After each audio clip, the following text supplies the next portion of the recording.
Shekwamaibo, Shaisi Rijimbo, every June, July this year. I am a 4 about the soya sene. Ye tutu ye akoye ama economy na peja. Ye tutu ye akoye ama dollar na peja. Ye tutu ye akoye ama efumu yami. Ye tutu ye akoye ama abenwe channel life. NDC ebegu.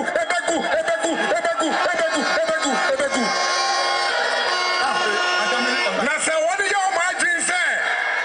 Wodi di ehurehura patapa. Any party asem ne ba be 2024 now. The veterans say we have the man. The veterans say we have the man. We have the man. Say you be MPP party ya ba ben we. See you ba be the platform so me and the power am NDC. Esida.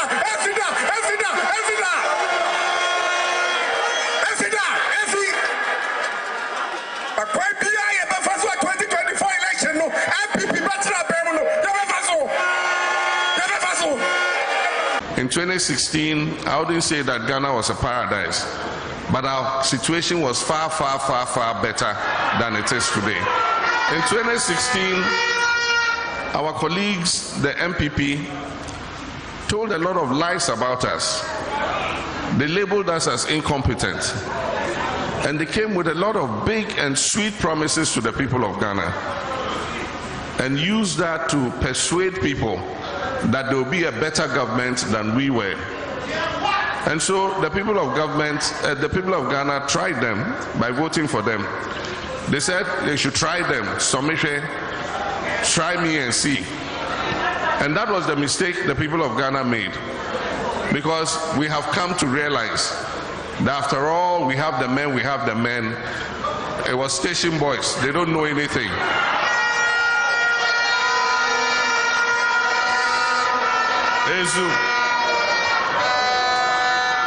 If you take our ministers who were running this country in 2016 and compare with their ministers who are running Ghana today, pound for pound, our ministers were far better than any of them.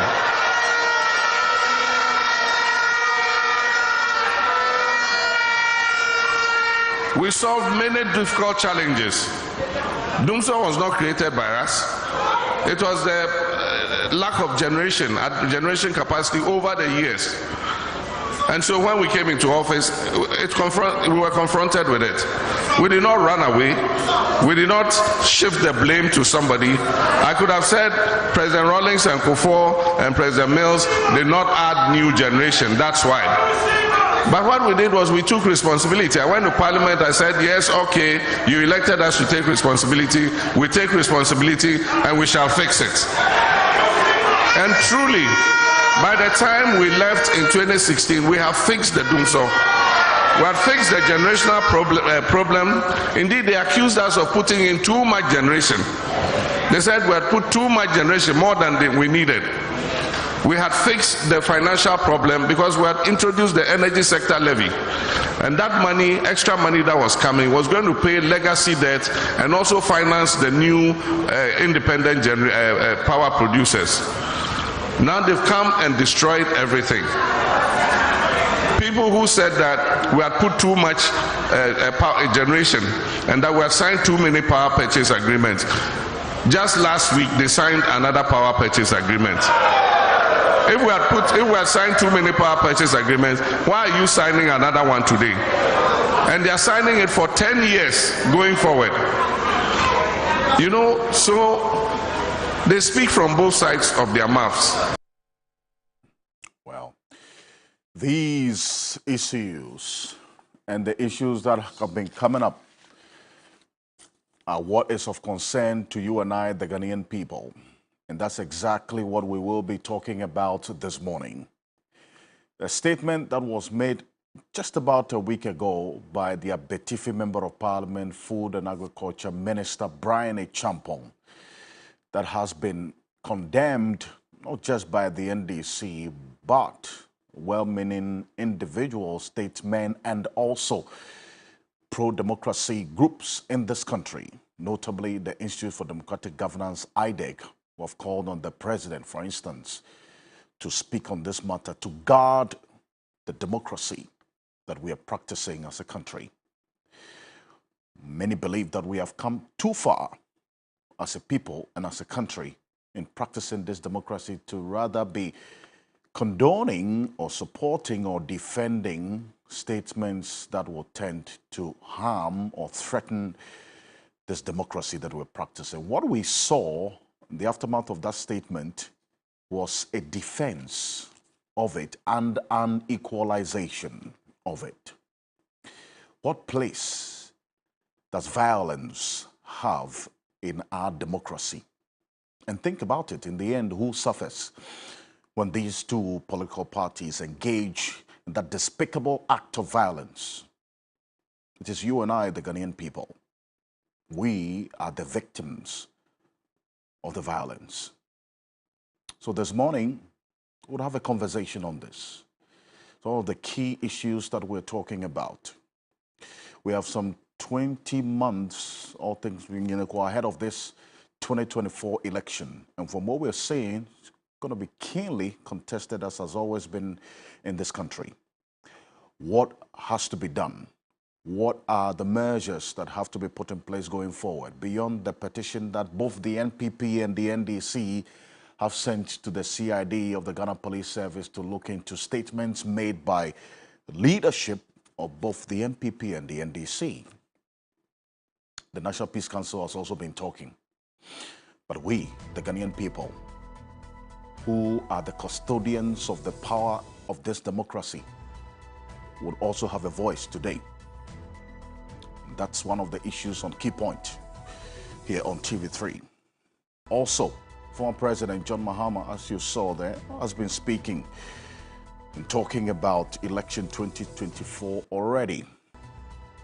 And some of the issues he talks about, the NPP says they have a response.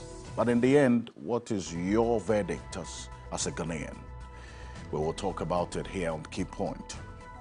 Finally, the Finance Minister, Ken Ofori-Atta, has been in Washington, D.C. over the past 5 to 6 days, meeting external creditors on the sidelines of the IMF spring meeting.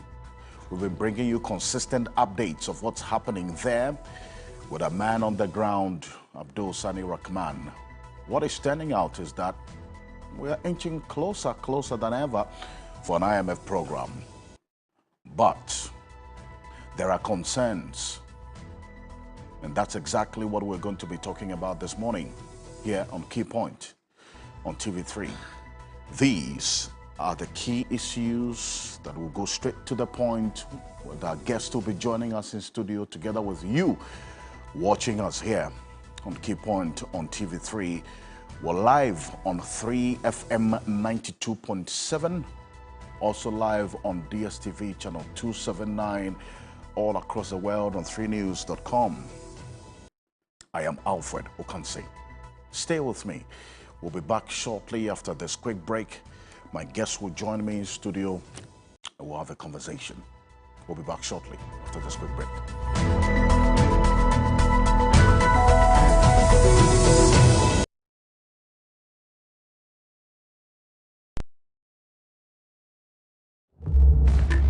You need to ask yourself, where do you want to go?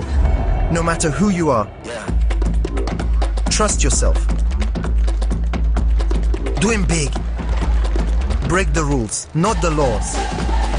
Keep pushing. Everything is possible. Trust yourself. Life is about confidence. Africa, it's your time. Son, live with confidence.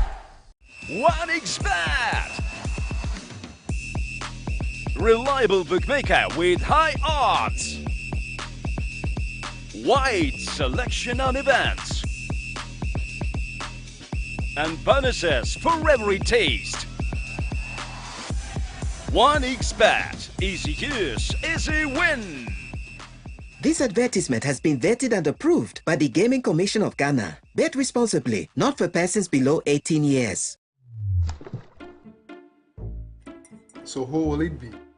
Who will be going to Dubai with me? Me. Babe, think about all the fun we'll have if you pick me. I am your father, your school fees payer. You must obey. Bachaliki, you know say be bros before all those. Who would you choose? Your favorite milk is taking you and a special someone to Dubai in the ideal Sochi to Dubai promo. Just peel, text, and you could win this and other exciting prizes. This advert is FDA approved. Nestle, good food, good life. It's been weeks of exciting and educative performances from our talented kids contestants, and guess what?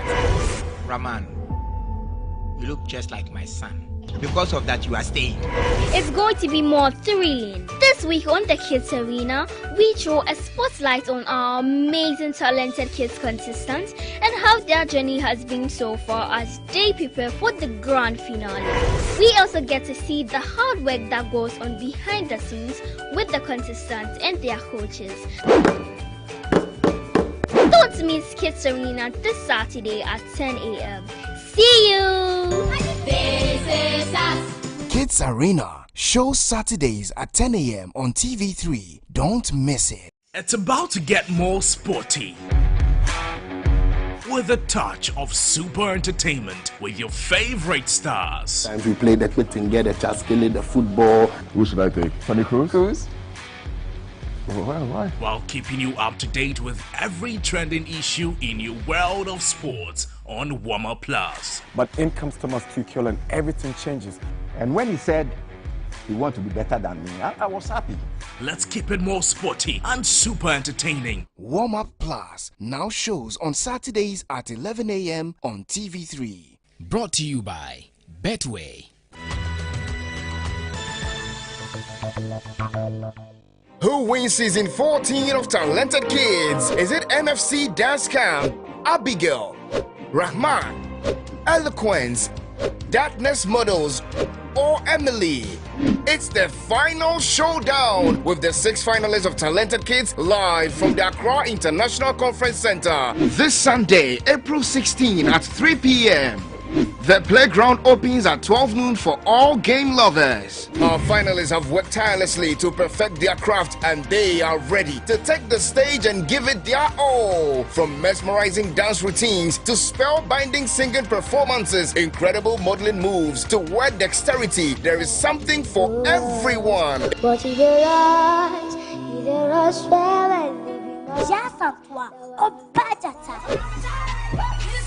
How many millions are laughing under the capacious belly of the earth? It's going to be a night of celebration of young talents and an opportunity to witness the stars of tomorrow shine bright today. Performing artists are Dope Nation, Photocopy, and many more. Tickets are selling at a cool 30 Ghana cedis at the front desk of TV3. To vote for your favorite contestant, dial *713*13# or download the TV3 Reality app to vote. Talented Kids, free to play. Powered by Indomie. Sponsored by Pepsodent Cavity Fighter, Cowbell, Heaven Black Mosquito Coil and Insecticide Spray, Enapa Mackerel, Kiki Juice Drink, Flora Tissues, Top Choco, Coco Plus, Deluxy Acrylic Paint.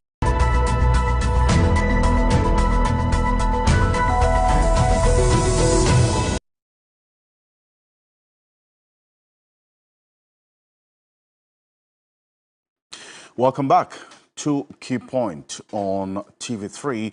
We're live as well on 3FM 92.7, also live on Kesmi in Tamale and DSTV channel 279 all across the world on 3news.com. This statement by the Abetifi Member of Parliament and Food and Agriculture Minister Brian Achampong attracted a number of reactions from Ghanaians, as a matter of fact, and not just the opposition political party. I want you to take a look at this statement and the argument by the NPP that, one, he was taken out of context and the meaning twisted. In fact, some political scientists say that it's empty threat, and so not much currency should be put on it. But what do you say? What's your view on this? Take a look. The party no ya buying to renchem kakra betu ye okwan mu. Ukraine, Russia, war, COVID. Am I entutu ye ye den ekọ fam. Am I opposition ehu ni sa ntino. Am I mo ho den ye den ekọ soro. Man saying esan say ye possible ntino. Biden shishaye egukwan mu. Dollar every 17 about 10. Petrol every 17 about 9. And never in the confirm economy no pechale holo. It is possible. It is possible. It is possible. Yeah, made this super. And now your margin say time na near my work from no. Sa time no near beto aba. I mean check on my boy. Shai region bo. Every June, July this year. I am a 4 about so ya fini. Ya tutu ye akoye am economy na peja. Ya tutu ye akoye ama dollar na peja. Ya tutu ye akoye ama efumu ya min. Ya tutu ye akoye ama abenwe channel na so. NDC ebegu.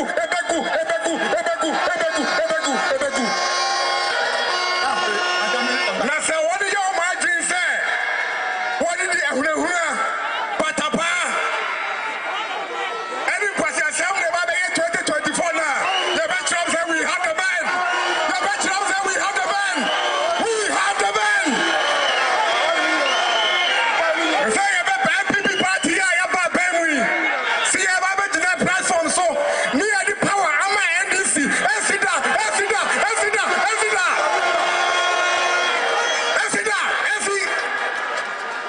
A quite be I the first 2024 election. No, MPP better ban no.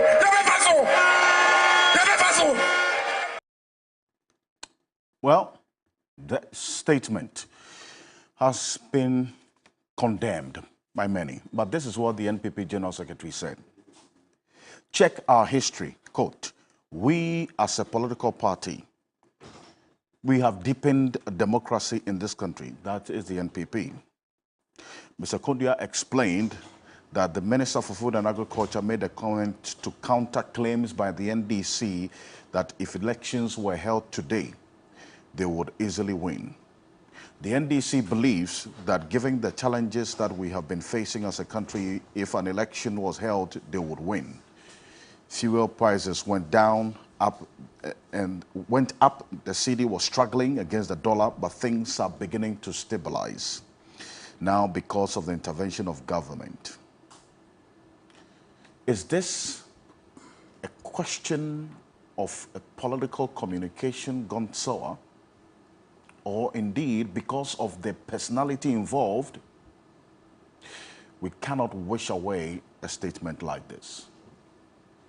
Joining me in studio is Associate Professor at the University of Ghana, Legon. He's a lecturer in political marketing. He's one who has earned his name in history and in the impact of our democracy in this country, Professor Kobe Mensah. He's with us in studio. Prof, it's good to have you. Good morning. Thank you. Thanks for having me. And good morning. Congratulations to you. It's in order.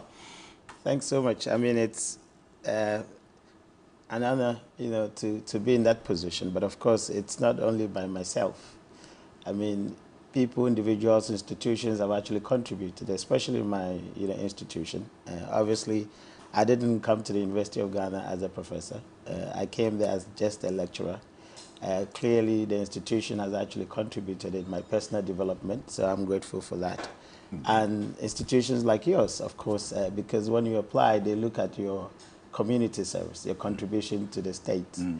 And so institutions like yours, in collaboration, individuals like yours, like you, having been in conversations, actually contribute to this particular journey. So I think I'm very, very grateful for everyone. And Honorable is here. Indeed. We've had quite a lot of chats, conversations, obviously on campus, and outside campus. So I'm very grateful to the country, whoever has actually contributed immensely to my development. So I don't take it lightly. Well deserved. And your impact is inked in this country. And the Member of Parliament for the Ododo-Dio constituency, Ni Lante Vanderpoy, is here as well. Lante Vanderpoy, good morning. Welcome. Good morning, my brother. How are you? I'm well. I hope you're well. It's good to have you. And let me also take the opportunity to congratulate my brother. Indeed. We've come far. Yeah. From those days of young men, 30 years, 35 years, sitting together discussing issues about this country. And sometimes, in fact, I would say he's one of the people who have had a great impression on me because as a friend, he will always tell you, I'm interested in your personal development. And so when you do something wrong, I will tell you. When you're on the right path, I will tell you. And he offered and proffered very good advice and suggestions to me in my days as Deputy Minister for Trade and also when I became Minister for Youth and Sports. And I thank him. People like him, Peter Agbeko, Matthias Thibault, and the rest. It's good. Thank you. It's good that we are taking over the reins and helping in the development of this country as young men. And very soon we shall also be retiring. He's got into professor, so very soon. That's right. That's right. Thank you very Thank much. You, Honorable. I'll also be joined shortly by Dennis Miracles Abuaji. He is not only a presidential staffer, but also serves on the Interministerial Committee on Decentralization in this country.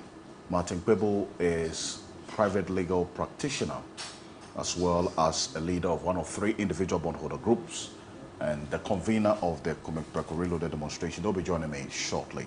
But let me start off with you, Professor Kobi Mensah. I spoke to Dr. Asante within the week who said that, you know what, the fact that Brian Champon makes this statement means that he does not have a message, and so he would not put so much premium on it. But what's your take, listening to the full length of the statement we played, the context, the impact, and also what he sought to communicate? Right, thanks for the question. I think that I'll take my colleague's statement in 2 parts. First, obviously, he's right when he says that it means he hasn't got a message because for us, especially in political communication, we see it as a propaganda when people attempt to shift attention from core issues. They would deliberately, use some devices, some mechanisms to refocus the attention of the listenership or of the audience on the core issues onto the issues that are of not, importance to them. And so we see it as a propaganda mechanism to do that. So I agree that it actually comes out as though you do not have a message for the people, and as a result, you're trying to refocus them.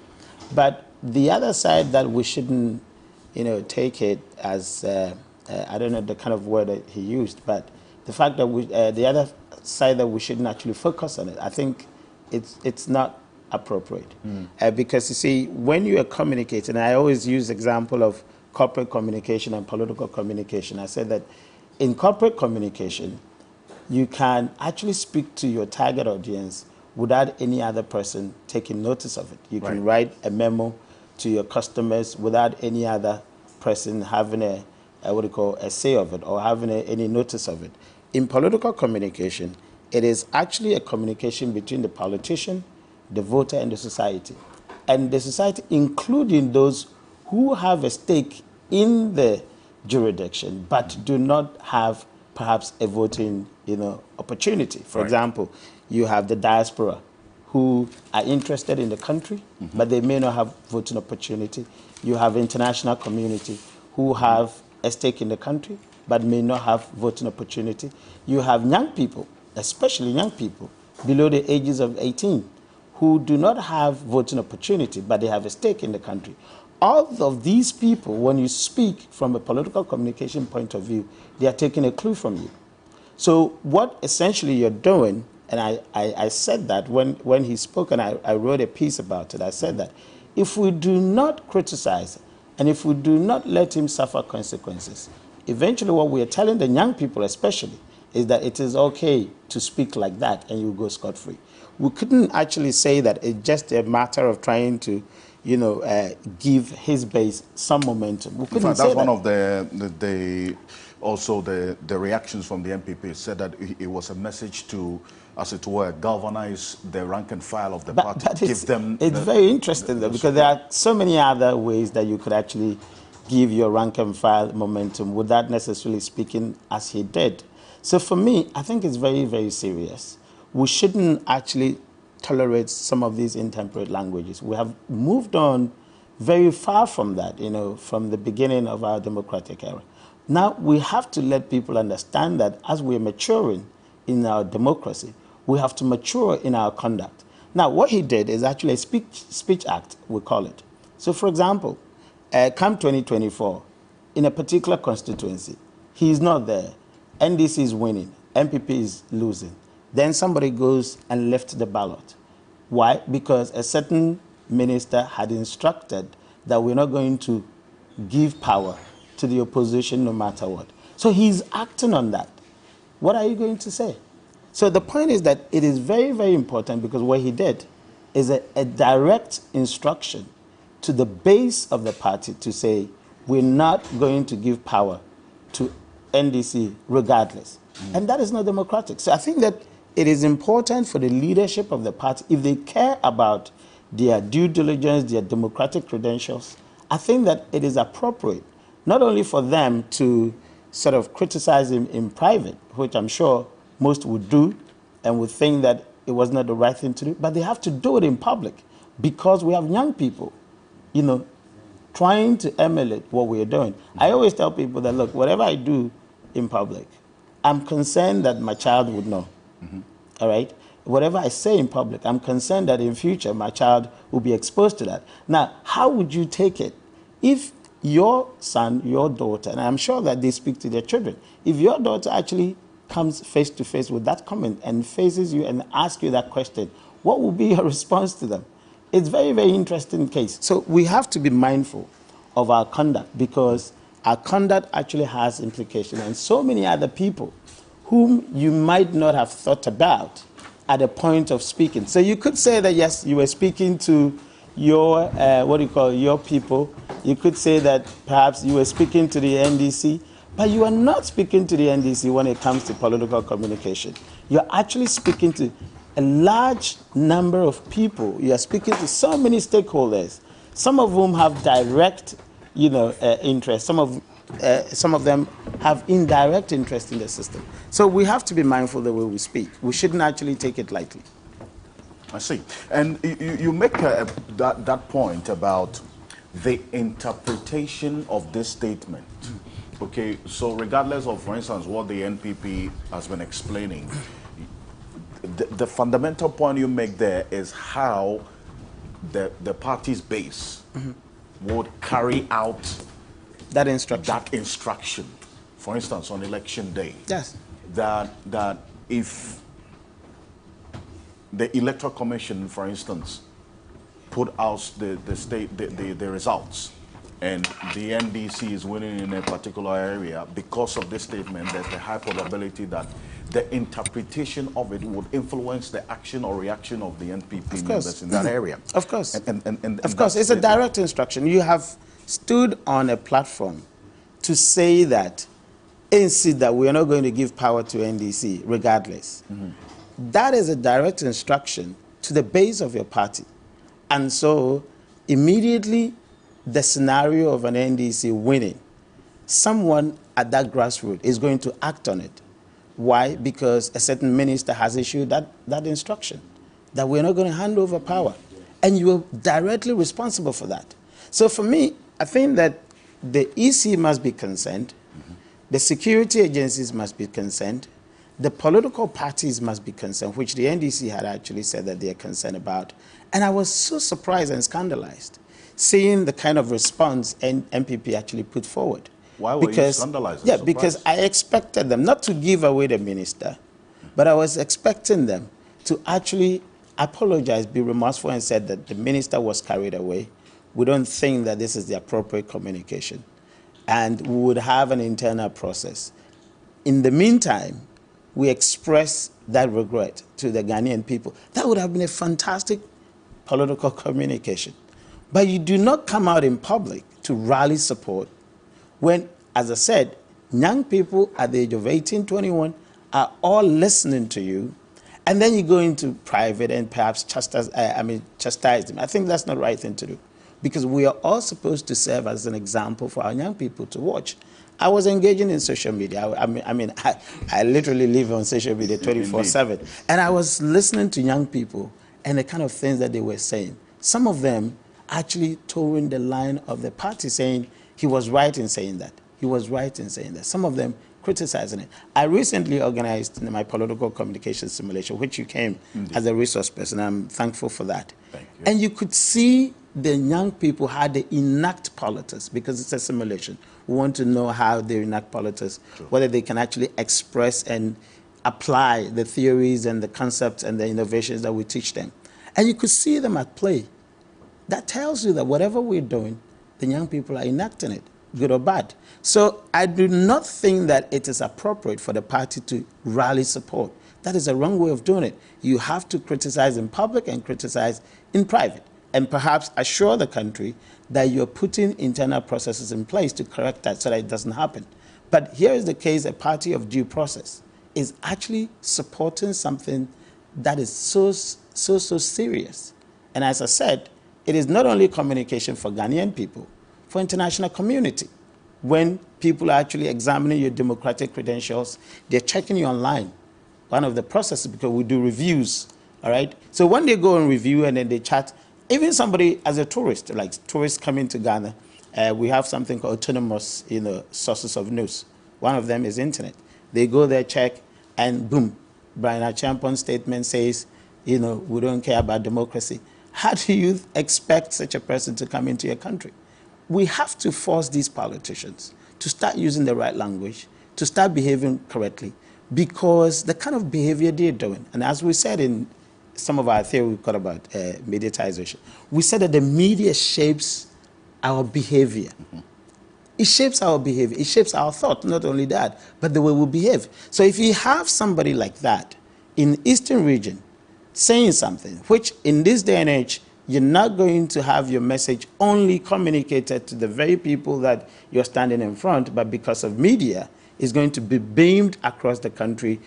And then internationally, you have to start thinking about the impact of our words on the image of this country and what it does to young people in shaping their thinking.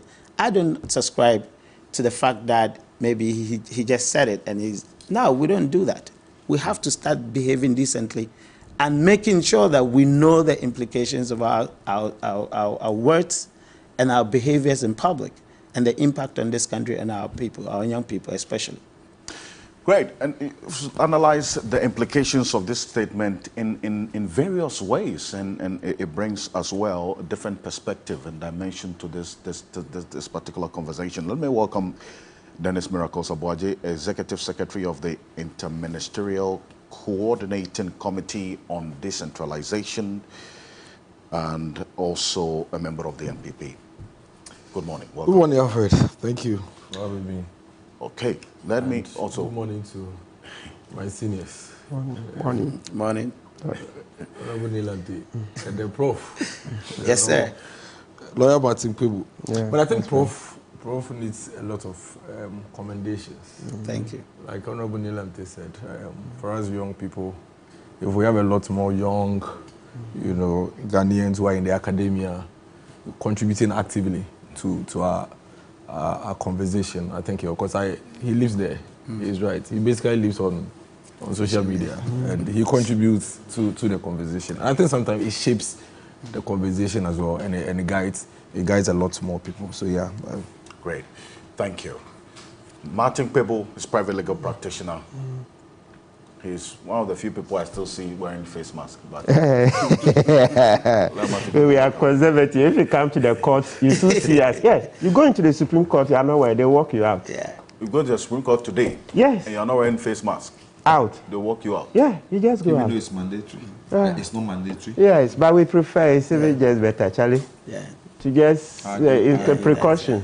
Yeah, they just walk you out. Indeed. The High Court, some of the judges don't mind, but others will insist. But walking out is too high. Why wouldn't they say, will you kindly put on a nose mask? It's interesting. So that means if you don't have it, you have to go out. But if you have it, immediately you pull it out and put it on. It's no more mandatory. So, right. It becomes difficult to enforce. When it's better safe than sorry. Exactly, that's it. Let's just take the precaution. Anyway. When it puts you out of business for 1 week, people come asking for their money. Lawyer, can I have my money back? Then you see. Thank you very much. Now, apart from the NDC and the likes of Professor Kobe Mensah, the Institute for Democratic Governance as well put out a statement, and this is the Executive Director of IDEC, Dr. Emmanuel Akwete, earlier in the week. This is what he said. That's what you see on the screen there. Quote, I think that in the past, when people have made statements that threaten our national unity or security, the police deal with them.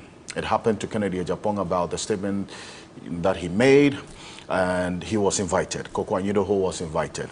We also heard Ofosu Ampofu is in court. So can the police show a fair hand? Could they invite Brian Achampong?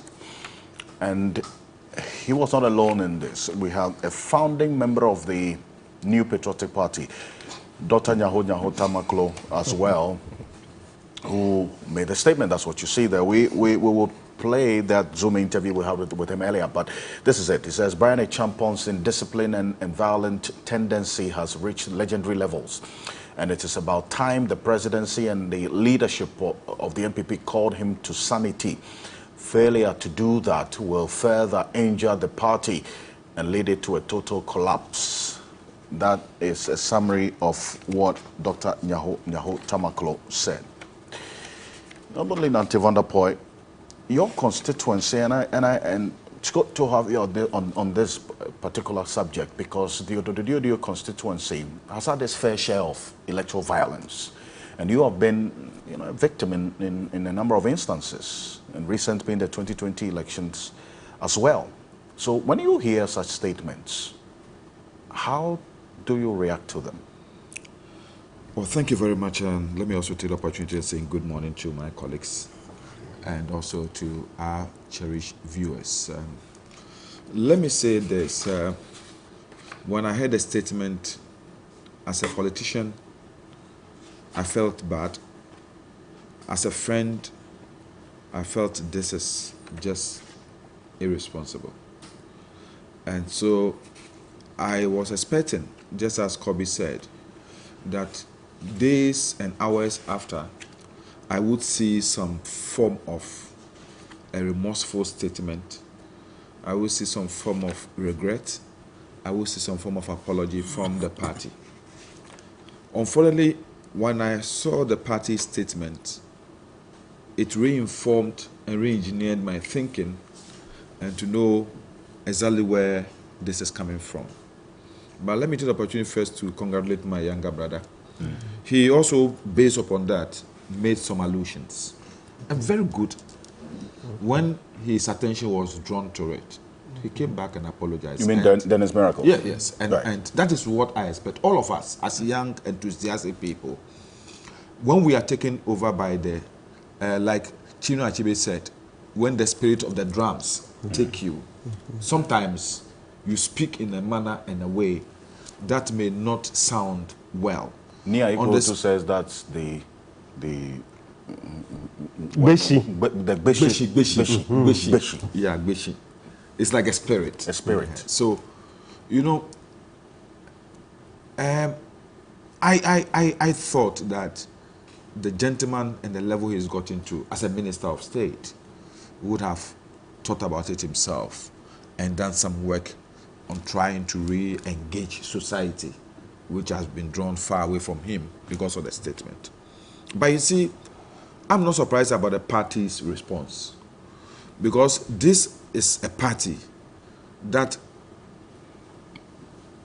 has endorsed such reprehensible and repugnant statements in the past. Just within this Fourth Republic, I wouldn't want to go into history because I have come from the stock of the CPP to NDC. And so I wouldn't want to go into history. If I want to go into history, it would not be good for us. I would draw people through memory lane. But just within this Fourth Republic, what didn't we hear Anthony Kabo say? The party did not condemn him. We heard Samia Uku. The party did not condemn him. We heard Osafo Maafo. The party did not condemn. We heard the president himself, Nana Akufo-Addo, and the party did not condemn. So the Bible says, out of the abundance of the heart proceeded out of the mouth. I think that that is the mindset of the party.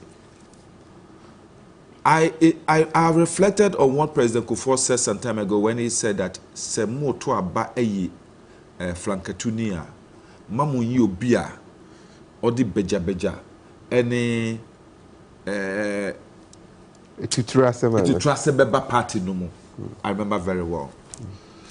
So I've seen the transition from the gentle giant and his philosophy of politics to this particular, let me say, dispensation where impunity and also pride and arrogance have taken over the administration, not only of the party, but as a government. When you are in government, one of the key issues that you are measured is your ability to accept mistakes and to urge people to continue the journey with you as you make mistakes. But when you have taken a posture of always defending yourself, when even things seem very difficult, you want to put up a defense. You've always put up a defense mechanism. You always have people ready to defend, even when the odds are stacked against you. It becomes very difficult for people to comprehend what sort of governance system we have in. Because the governance system, political governance is just like corporate governance, where you always have to have an interface with your customers, with your clients and the rest, and how you accept feedback and how you communicate the responses and the rest to them to address their issues, their worries about the product, about the brand, is very important. But then you see, I am more worried about the personality behind it. The personality? Yes, because people talk about something, people say, don't look at the message, you look at the messenger. So you say that the impact of this statement would have been different if it was made by somebody else other than Brian Acheampong? To me, from my background in security and intelligence, I am more worried. Because this is somebody who has had some little bit of training as far as the military is concerned. He was in the U.S. Army, briefly. He has had some military training. This is somebody who has had the privilege of serving as a Minister of State at the Office of National Security. So, to have made this statement is worrying, because he has intelligence, knowledge, and one of the key issues in criminal proceedings is the issue of mensura and also capacity. And so I think that with him, especially looking at the sort of environment we are in this country at this time, where all our neighbors in West Africa are having some form of insurgency and instability. 60% of Burkina Faso is gone. It is important that whatever proceeds out of the mouth of people who are involved in security and intelligence is the one that will enhance our peace and stability. Is the one that will make us conscious of the fact that we may be an oasis of peace, but not absolutely immune to the threats, the security threats around us. So statements like this, which potent to divide the country further, which potent to incite people, are very dangerous to our national unity and cohesion. And that's what makes me even more worried. But you see, Bernard Champo had just said and repeated what President Nana Addo said some few months ago, last year, and what Lord Comey, the Director of Operations at the Presidency, also said last year. What's that? You can go back to, if you have the recording of Lord Comey, exactly what the words he used. So I think that it is for all of us as Ghanaians, especially to my party people, to understand that we are dealing with people who are not ready to continue to respect the democratic path we have taken. They are so determined to make sure that we will not have free, fair, and transparent election. And as such, we have to use every legitimate means, including educating Ghanaians so much to understand that the future of this country is dependent on the outcome of the 2024 elections.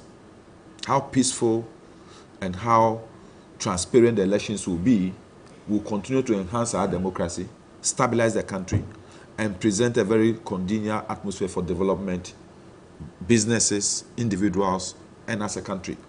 And as such, they, Ghanaians, must take the responsibility to protect their vote. They, Ghanaians, must take the responsibility to protect our democracy. And that no one individual is bigger than this country. No one individual can take this country and our democracy to ransom. No one individual can arrogate to himself the power and authority to decide who rules the country after the 2024 elections. The people of this country have that right. We must make sure that we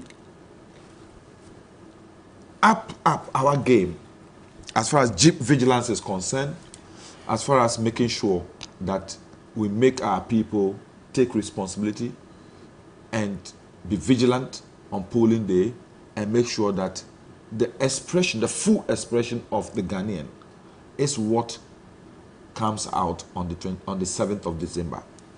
To wrap up on that, what I would say is that let me ask you before you go to the next point. When this statement was made and the NDC petitioned the CID, we saw the NPP also responding with another petition to the CID about a statement that the former president made in Adaklu. I recall that run up to the 2020 elections. Yeah. Because you made that statement earlier, going back into recent history and saying that the NPP has failed to, as it were, criticize its members over time, which has emboldened others to make such despicable statements, would you also say that the NDC has also not openly criticized its party folks and leadership who've made such statements over time as well? You see, that's what made me so sad about the whole thing. When I heard that the MPP said they are reporting the former president and the national chairman of the party to the CID for what the former president said. Maybe I should rather use this platform to ask President Mahama to pay some rights to me for using a phrase that was so akin to me in my days in broadcasting and as a sports commentator. If you go into history and you do research into football commentary, I was seized with the monopoly of the word, the phrase, do or die. Yeah, I use it countless and millions of times to describe titanic encounters between clubs. Do or die, I don't know how many times I didn't use it when Kotoko were meeting Accra House of Folk, when Kotoko were meeting El Hali, when House of Folk were playing Olympics or any other club. So it's a phrase that is used commonly to depict a clash of titans. If somebody says do and die affair, what it means is that the outcome of this could determine the future of maybe what you are involved in. You see, I don't want MPP, they should accept some responsibility. Throughout their governance, they've never accepted responsibility in anything. They should accept some responsibility and apologize to Ghanaians and stop, you know, these comparisons. It doesn't help. It doesn't build our democracy. It doesn't build the country. With like Kobe said, there are young ones who are coming up. If the young ones know that this is a country where when you make a mistake, you commit a crime or you do anything and you apologize and you express your remorse, people are, is it one of the greatest things I've seen about other democracies, especially the British and the American democracies, is when people accept responsibilities, when people apologize for things that have gone wrong, and society gives them opportunity, a second chance to develop. It helps. But if you always want to say, oh, this I've said, what about what Okanse said last year, 2 years ago, and all, it doesn't help, because you cannot compare oranges to apples. It's not right. And two, I think that John Mahama did not mean anything threatening our democracy, threatening elections. What he said at these particular elections, I'm urging our people to match the MPP boot for boot. What it means is that if they do 10 rallies, do 10 rallies. That's what. If they will go to every village, go to every village. You understand? That's your interpretation of what it meant. Because when I use a word, this Kotoko Accra Asofo match is a do and die affair. I'm not asking Asofo players to go to the field with claps, with guns, and hit at Kotoko players. You understand? We should understand that when words are used, phrases are used, the conclusive deductions are what is important to us. Look. Okay, while you round up, you see all these people who are talking about the statement Brian Chapo has made. You can't say they are dumb. The Christian Council, some members of the Islamic community, senior academicians in this country, people just on this platform, people like Nyawo Tamaklo, and let me also talk about Kobla Japo, who has come out vividly to condemn the statement. You can't say they are all NDC. I don't know Kobe to have an NDC card. I've heard Matik Pebu condemn it. Do you have an NDC card? No, never gone here. Never voted for John Mahama. So the issue is I see. As the former Chief Justice Sophia Akufo has come out to condemn it. So you say all these people are speaking politically, are putting up all these criticisms because they belong to a particular party. They are concerned about this country. We are all concerned. It hurts me that a fellow young politician has made such a statement. But then I will urge him to show that attitude. And so I was taken over by the event. I'm sorry. Your 15 minutes is up.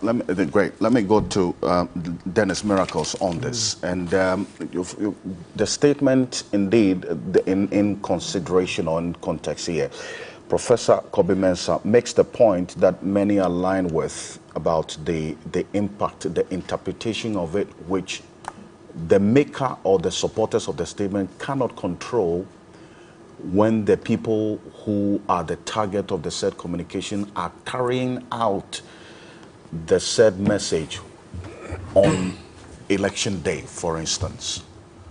Does the NPP in any way condone a possible violent act or outcome as a result of statements like this? Alfred, I'll try and as much as possible express all my views within the 15 minutes that I have. But for me, I think it's quite amazing. It's amazing how the MPP even tolerates the level of conversations around comments that MPP functionaries make, and the number of days and weeks that the media, the civil society, the Ghanaian people spend to discuss these comments. And I think that if there's anything at all, a lot of commendation should go to the MPP for our level of, embracing some of these commentary, because obviously the same measure is not given to the largest opposition party in this country, the NDC. And I'll give you a lot of examples. You see, the NDC are not learning. They are not learning that the Ghanaian voter has moved on. In fact, since the 2008 elections, a lot of things have changed. We have Ghanaian voters who basically have given us almost a fine split parliament. They gave a political party 1 million votes in an election, and 4 years later, gave them 500,000. We are very sophisticated. We are more enlightened than we were in 1992. And so certain things don't work on us anymore as voters. Why am I saying all of these? I heard Honorable Nilante Vanderpoy, and to be very sincere with you, if there's anybody that has enormous experience in this country in terms of our politics and understanding the dynamics, it's him, and there's no doubt about that. But he tries to justify and explain comments by no mean a person than the former president of the country, who has been the commander-in-chief of the Ghana Armed Forces and has so much hold on a lot of institutions of this country. He's explained it, he's expecting us to accept it and believe that whatever explanation he has given to boot for boot and or do or die, it's fine, and so we should embrace it. And then on the flip side, he tries to impugn his own interpretation, understanding to another comment that a member of parliament has made. And that, for me, is where I see the imbalance and all of that. Of course, I heard Professor also speak at all the principles and all the theories. I agree with him, I align with him. But again, he failed to also use the same measure that he's using for Bernard Champong on all the other political functions. And I think that is where our conversation is flawed. That is where we are missing the point. And at that point, some of us Ghanaians also begin to question the sincerity and the commentary that others are making when it comes to this issue. First of all, Bernard Champong actually said absolutely nothing wrong. He said nothing wrong. Absolutely nothing. Except when you want to place or superimpose your own understanding or interpretation to what he said. Bernard Champong was speaking to an MPP group, and he says that the economy is gotten very terrible, worse, and at the point when the economy was going down, the opposition party thought that by default, based on the challenges that we were facing, they are automatically coming to power. And that if we look at what has been happening in the past few months, things are improving, things are getting well, the exchange rate is improving, the fuel prices are going down, and so he's very confident that by June, if the IMF support also comes through, a lot of things will stabilize. And then, as a political party, our chances in the elections is going to look even brighter, and the NDC party may collapse.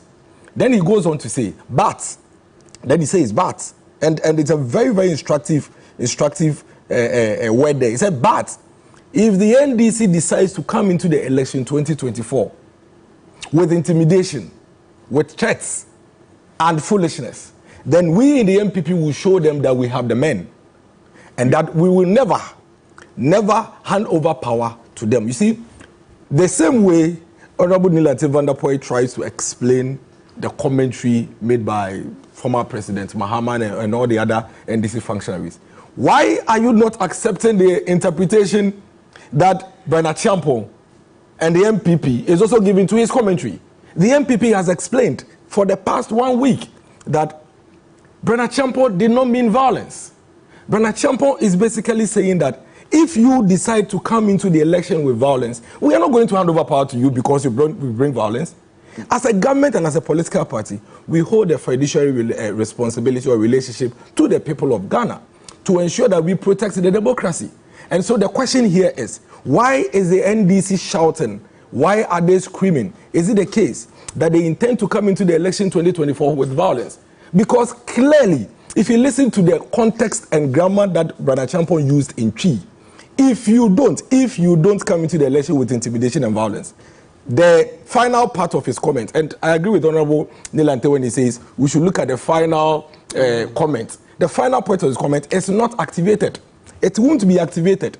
So unless you tell me that you're screaming and you're ranting, it's because you intend to come into the elections with violence and intimidation, then you shouldn't be worried. Again, and Alfred, I want you to just note your questions so that I don't lose my line of thought.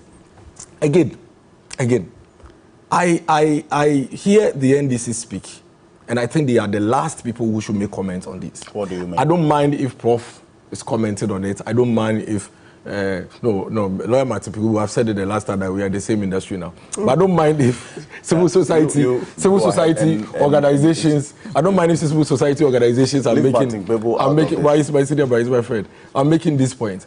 But the NDC, no, they are the last people to do this. Because let me read something to you, and I'll go to, I think, City FM Online, and I'll quote Honorable Neil Anteva Dapoy, and I can swear on everything I believe that Honorable Neil Anteva Dapoy did not mean violence in this statement that he made. He said, and this is City FM, he said, I am not ready to relinquish my seats until God asks me to do so. And the MPP will never have that seat. It has never been their seat. Even in times they won parliamentary, they lost presidential. I will not relinquish my seat. I can swear on everything I believe that Honorable Neil Anteva Dapoy, when he was making this statement, did not mean violence. How different, for Christ's sake, is this comment from Honorable Brian Achiampong's comment that we would never hand over power to the NDC? If Honorable Brian Achiampong's comment impugns violence, then of course, I would place the same interpretation to what Honorable Neil Anteva Dapoy said. Let me give you another quote, and I am glad I have 15 minutes so I can use it the way I want. This is former President Mahama speaking. He says, I want to sound a caution that the NDC has a revolutionary roots. And when it comes to unleashing violence, no one can beat us to that. When it comes to, this is the former President Mahama speaking. I never heard anybody. Oh no, I mean, if you can read it all. You can read. But are you? Haven't you? Read it. Read all that he said. Haven't you, in your comment, picked the final statement that Brian Achiampong made? You see, I am doing this on purpose. I said to show the level of inconsistency, and I'm glad you are saying I should read. You see, in that same vein, when you are commenting on Brian Achiampong's statement, you don't pick the final part. We should not do this to ourselves. You see, when I read His Excellency John Mahama's statement, the first trigger is that read everything. Brian Achiampong's statement had the preceding comment. It was conditional. It was within a context. But here you are, all the commentary, everything you say, in fact, you barely hear anybody make a comment except for the MPP. And they refer to all the preceding commentary and statements that Honorable Brian Achiampong made. All they will say is that he said he will never hand over power. But you see the way immediately I read former President Mahama's statement, all of us, I said, read everything. And I agree with you. Ideally, properly so, Alfred, I should read everything. Because until I read everything, it would not make sense. The only conclusion will be that he's impugning violence. Of course, he will come out and explain what he actually meant by this. But Honorable Brian Achiampong was clearly and correctly responding to the NDC. Come on, we have been bullied in this political space for too long. We have a history. In the very recent 2020 elections, these political party NDC told their followers, Prof, that they have won an election and that the EC is stealing the people's mandate, that they should go on the street.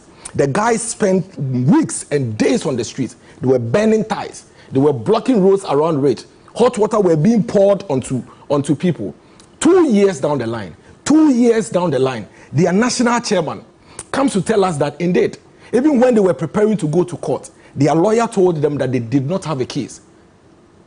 And yet they unleashed violence on the streets of Accra. So if Brian Achiampong says that if you decide to come with violence, we are going to show you that we have the men. Who told you that when you say you have the men, it means that it is violence? With the same interpretation that Honorable Neil Anteva Dapoy is giving to the comments that the NDC have made.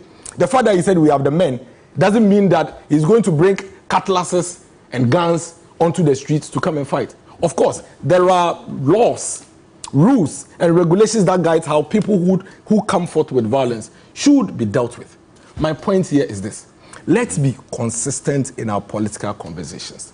Let's be fair to all the divide. We should stop picking and choosing. Because you see, if you pick and choose, then when I am speaking, I would go and pick the one you did not pick and show it to you. And that is why we are where we are. But Achiampong's commentary had nothing, absolutely nothing to do with violence. If we are to go into people who have made violent comments in this country, and not only made the comments, Prof, they haven't only said it, And I heard your point about act speech or speech act. The NDC only don't say it, they do it. They act it, they live it. We have seen violence in Ododiodio, we have seen violence in Talensi, we have seen violence in Amenfi, we have seen violence in Akwetia. The NDC live violence. And so if anybody who is a keen political watcher in this country is very serious about protecting our elections and our democracy, says that when the NDC rises up with violence, we are going to show them that we have the men. That person is the last person we should condemn. And if you are going to condemn him, then I want to see the same level of measure and condemnation.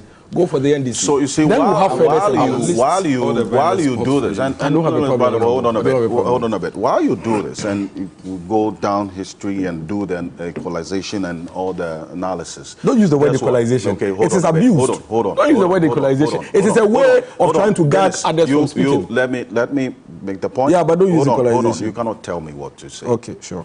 Go ahead. Good. I think I need to make that quite clear. It is the Ghanaian people who are the victims of said violence or whatever happens. And that's one thing that I want you to bear in mind. I agree.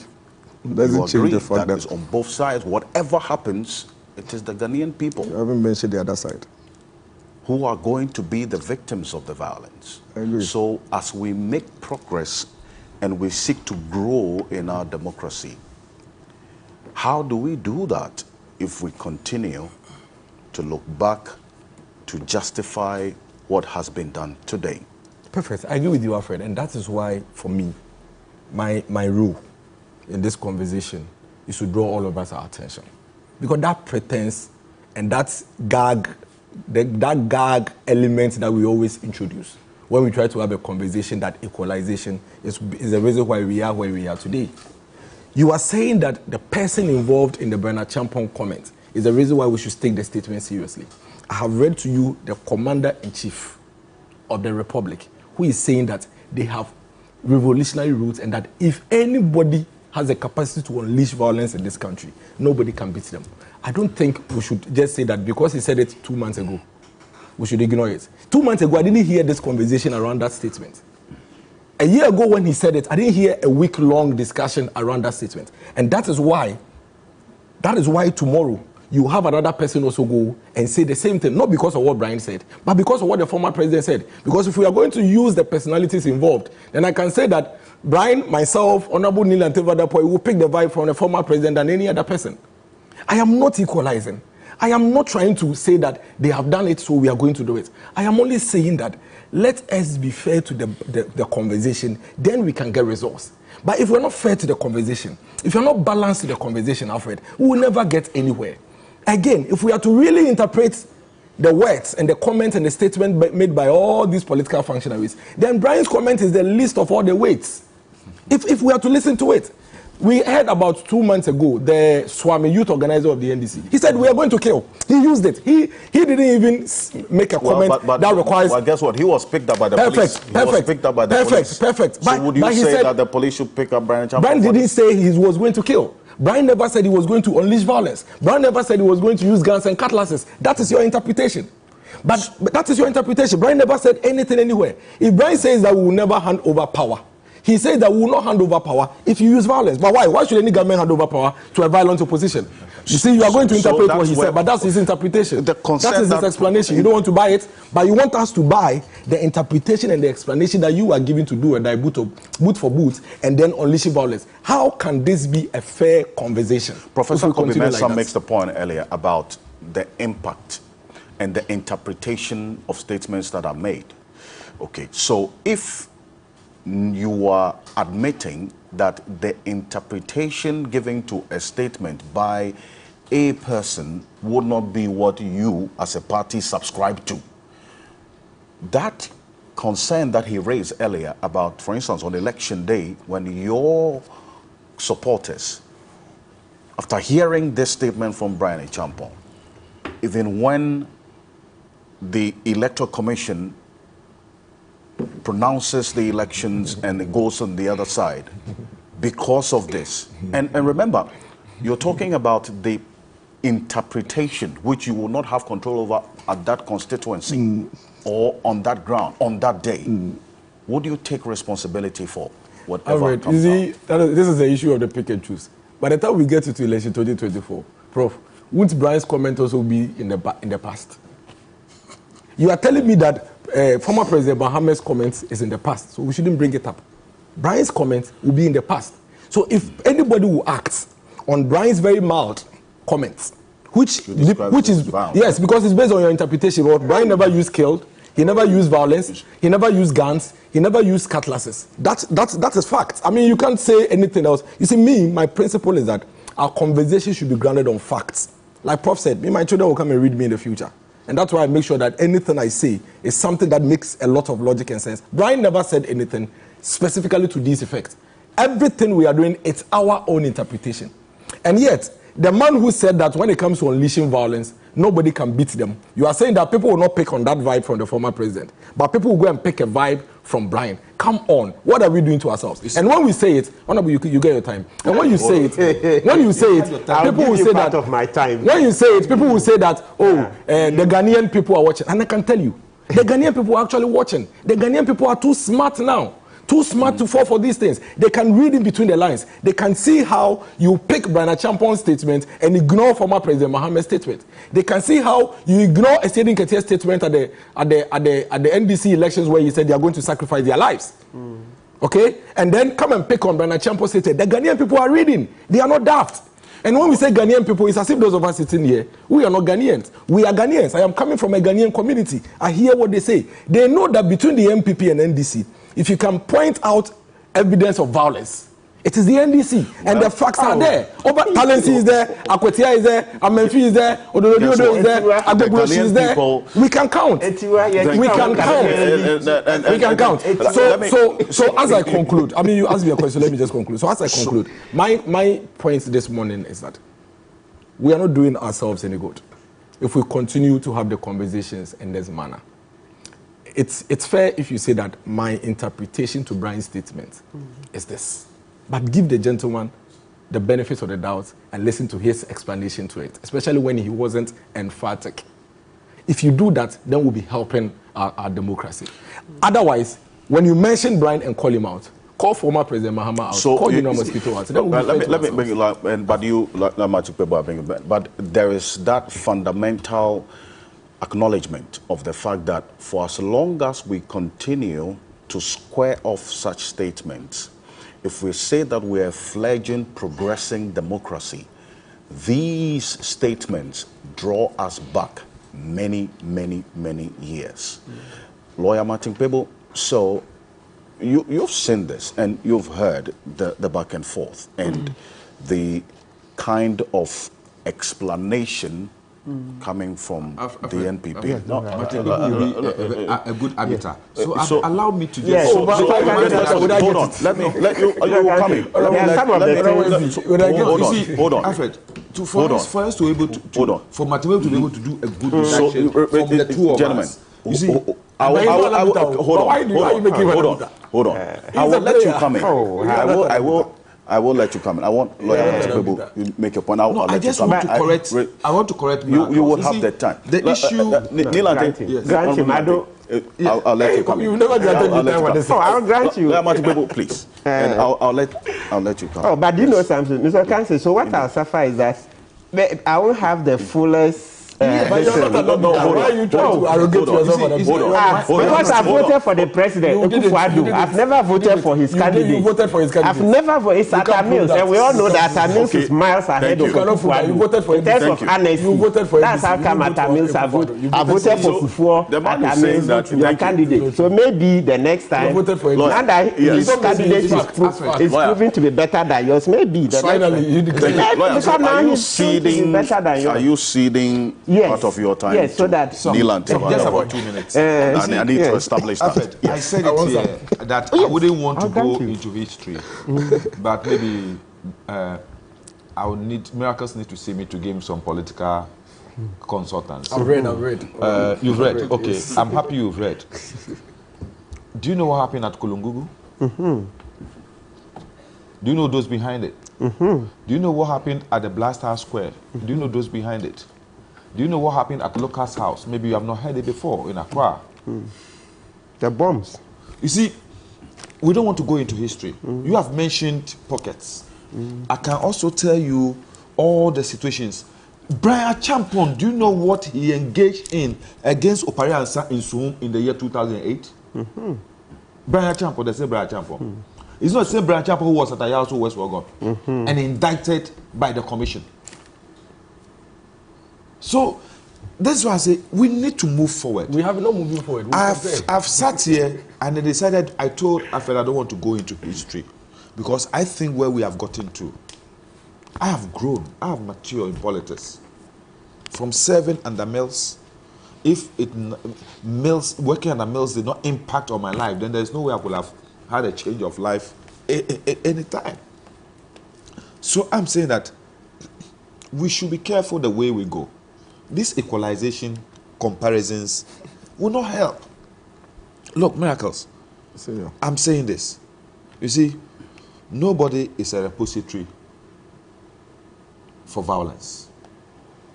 And the words we say, as Kobe said, is what articulate and activate our supporters on the ground. What we are doing by this, you are making the NDC conscious of one fact, that we are not going to have a peaceful, transparent, legitimate elections in 2024. Mama said this before, Brian. You see, Senior, what you have said, you are talking about Mahama, and I've said, I asked you to go through. As for Brian's statement, all of us in this country heard him from beginning to the end. We didn't hear Mahama. And I said, you have decided to say, what did Mama say? He said, even with this history, and that's why it's a historical fact. Me, as an NDC, I will never run away from the fact that I'm a product of the revolution. I will never run away from the fact that NDC has come out of a revolution. The same NDC that gave birth to the democracy you and I are enjoying today. The NDC, the revolutionary NDC, has transformed and metamorphosed into a democratic institution that says that in spite of our background, we will adhere to democratic principles. That's exactly what Mahama said. But you decided to take him out of context. But he said, in spite of this background, we have contributed to the development of our democracy, the peace and the stability of this country. And we do want that to go back. So, you can contextualize him and say that he is preaching violence. When you have decided to take just that part of that statement and draw a conclusion. What have you done to Brian? But you and I can analyze. Isn't it the same you've done with Brian? No. Oh, senior. With Brian, Miracles, I'll be objective and accept it. With Brian talked about the issue of the economy and ended it. He ended the issue of the economy. Said things are improving now. And he said, by July, IMF saw us now. NDC. He ended that statement. Then went into the election statement. He brought a bat. Please. You see, overseeing that's what he said. No. You see, I just want to understand one thing. No, but that's what he said. If Milante sitting here is today saying that, look, I will have wished, like the way you apologized and withdrew the statement, the comment you made about Asedin Ketia. I wish that Brian. I didn't withdraw the comment. I will do the video. The comments still stand. But that's what I did. I wish Brian will come up tomorrow. I wish Brian will come out tomorrow and say, look, having digested all that has been said by individuals and the rest, I'm sorry for what I said. But why don't you give this advice to Mahama, who you are very close to, and will listen to you faster than Brian? Well, you see, at the end of it all, Ghanaians are the better judges. Exactly, so that's what I'm saying. If you think that you continue to applaud him instead of condemning, but have you condemned Mahama? Sing his chorus. Have you condemned Mahama who says that? We leave it to Ghanaians. Have you condemned Mahama? But I can assure you that what you have said is good education for us in NDC. Good education for us. Because we have taken it that this is what has built up in you. This is your mindset. This is your thinking as we lead towards the election. And it is good. If you have not said it, if Lord Comey has not said it, if Nadu has not said it, Brian has not said but it, Mahama said we'll be living in dark. What Mahama said is fine. We'll be living in darkness. We believe in darkness, we didn't know what you are planning. But what you have said has in tuned us, has made us aware of your preparations, your mindset leading up to these elections. But the only thing we can say is that we're going to make sure Ghanaians take ownership of their elections. That's exactly what we Ghanaians will take ownership of their country. That's exactly what Brian said. But you can't speak in 50 minutes. Oh, no.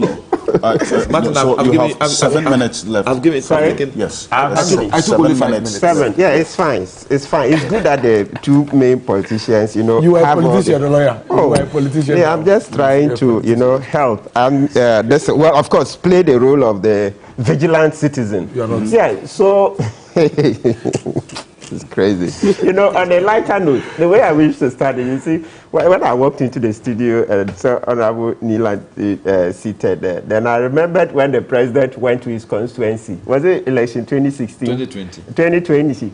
He sought to endorse Bannerman, right? Then he said, I said, oh, Mokwa, they should vote for, I want to have Bannerman, Neelan Van der Poel. They said, no. I said, oh, Mokwa, man, can you hear cry? You see? So who got that today?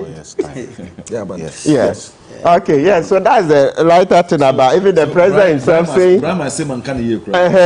Well, I can't say one can hear cry. Look, Mr. Okansi, this thing, hey, I just, I can't believe that the MPP is supporting what Mr. Brian Champo is saying. What is your position on and this one? Most especially, that's what I'm saying. My first thing is that I just can't believe it, and what Miracles is also doing here.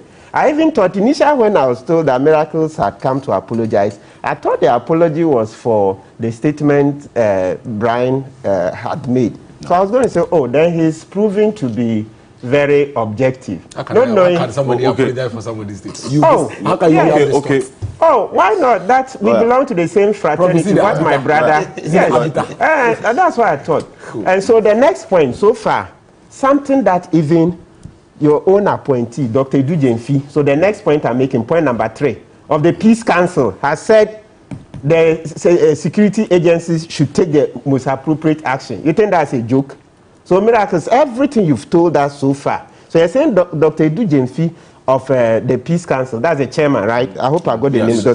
Yes, listen to his statement. He says, look, this statement, they will soon have meetings with the security agencies. But in the meantime, the security agencies should take the steps that they deem appropriate, right? So it's on the net. I'm trying to. Oh, I thought that screenshot. It's published. CTFM. We have the video as well. Yes, please. Let's just on this. If you play just 2 minutes of it. So Dr. Jemfi of the Peace Council, okay, he and his fellow governors, members of the Peace Council, have looked at it, and they are saying that they think the security agencies should take the actions they deem appropriate. That's one. Then 2, that they are soon going to meet the political parties and the security agencies. And we are saying that it means that this statement hasn't done anything. Because in the past, if it wasn't anything, you remember the previous chairman, Professor Asante, if he felt it didn't merit the attention of the Peace Council, he would say so. You say it. I remember there were times that NDC were not happy with him. So from the trajectory for the current chairman, Dr. Edu Jemfi, to say that the security agencies should take action as they deem appropriate and that there will soon be a meeting, it tells you that nobody sees this as right. I don't know why in our society, see, now we've become so polarized that we just don't want to, it looks like you will never admit it when you're even openly wrong. I mean, the brinkmanship is too much. When you do that, it just tells us that the politicians are taking us for a ride. That's taking us ordinary citizens. Because when something is wrong, it's wrong. We all make mistakes.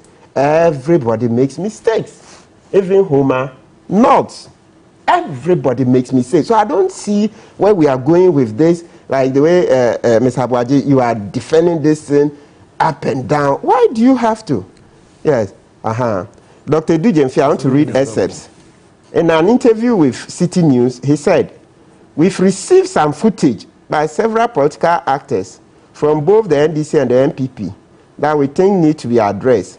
and we want to appeal to the political parties to be careful and guard what they say and how they say it.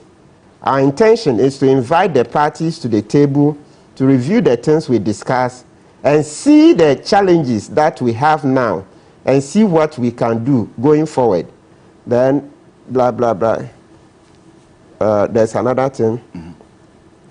Regarding the BTF lawmakers' comments, Dr. Dujenfi stated that if someone makes a criminal statement, the responsibility falls on the security agencies to take appropriate action. Yes, you say it's time. Oh, no. Yes, so you heard him. Regarding the BTF, this is statement. BTF, that's Brian Champon. So, I think we should be honest. This thing, the brinkmanship is just too much. The dishonesty is too much. This is so plain. Can we play part of my minutes? How many are left? Can we just play just the last part? Ain't see that. You see the thing he's doing? Why? Why ratcheting up? Yes. You are a threat to our democracy. I'm telling you. You are a threat. I'm telling you. Something you are a threat. Hold on.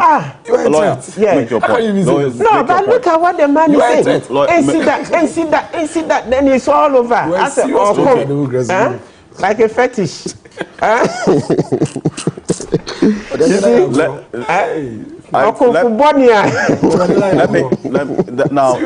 a look at the National Peace Council's chairman's comments, the video that you were talking about. I'll call for Mohammed's video for you to play. Take a look. This is the National Peace Council. Yeah, but Mohammed is the former president. Take a look. Would you play his violence video? So we want to bring the actors back here. All the political leaders will be brought back here as soon as possible to look at all the things that they are saying. And we show them, you have said this has said that, that has said that, that has said that. And it's not helping us. You know, sometimes some of these things come as a reaction to what some other people have said. But because it's current, you are likely to forget the others. But for the Peace Council, we are compiling all of those. And we want to place it before all of them. That, look, these are the things you guys are saying. We all sat here and agreed that we need to be careful.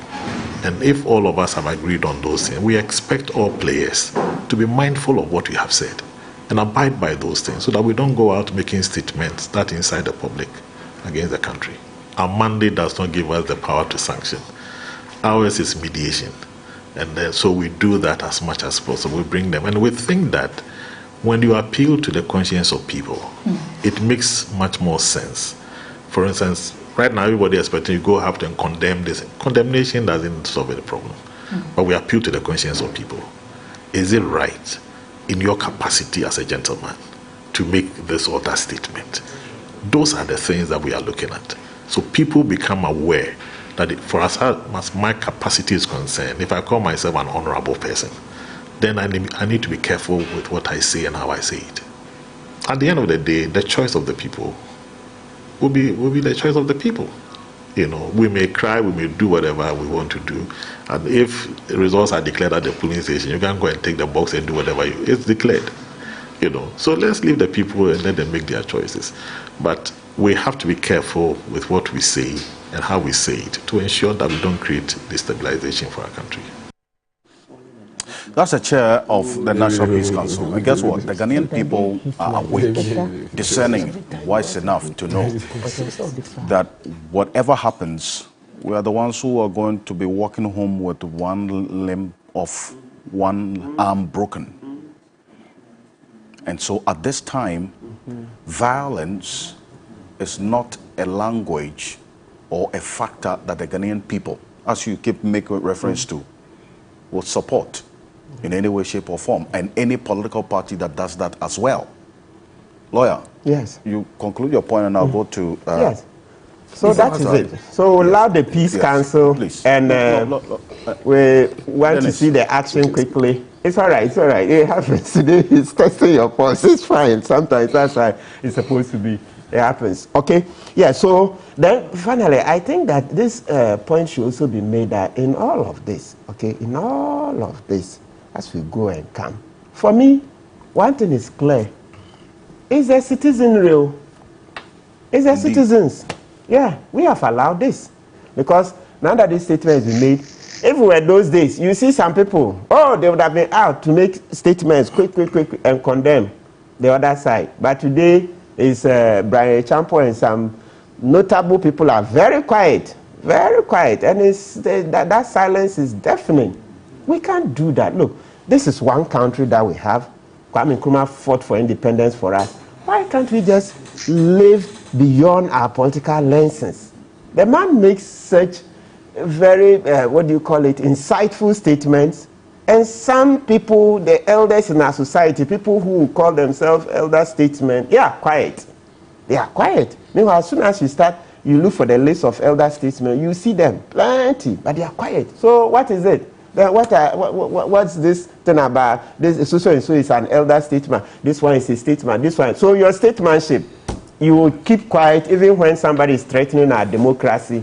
You see, this trend has to stop, because once citizens are very aloof, then we give space to those who are not intellectual giants. That's a problem in Ghana. Lots of the time, the political operators are not intellectual giants. They never were the best, even among their peers. But they know that Ghanaians are docile. Even when you take he's slapping. How you measure it?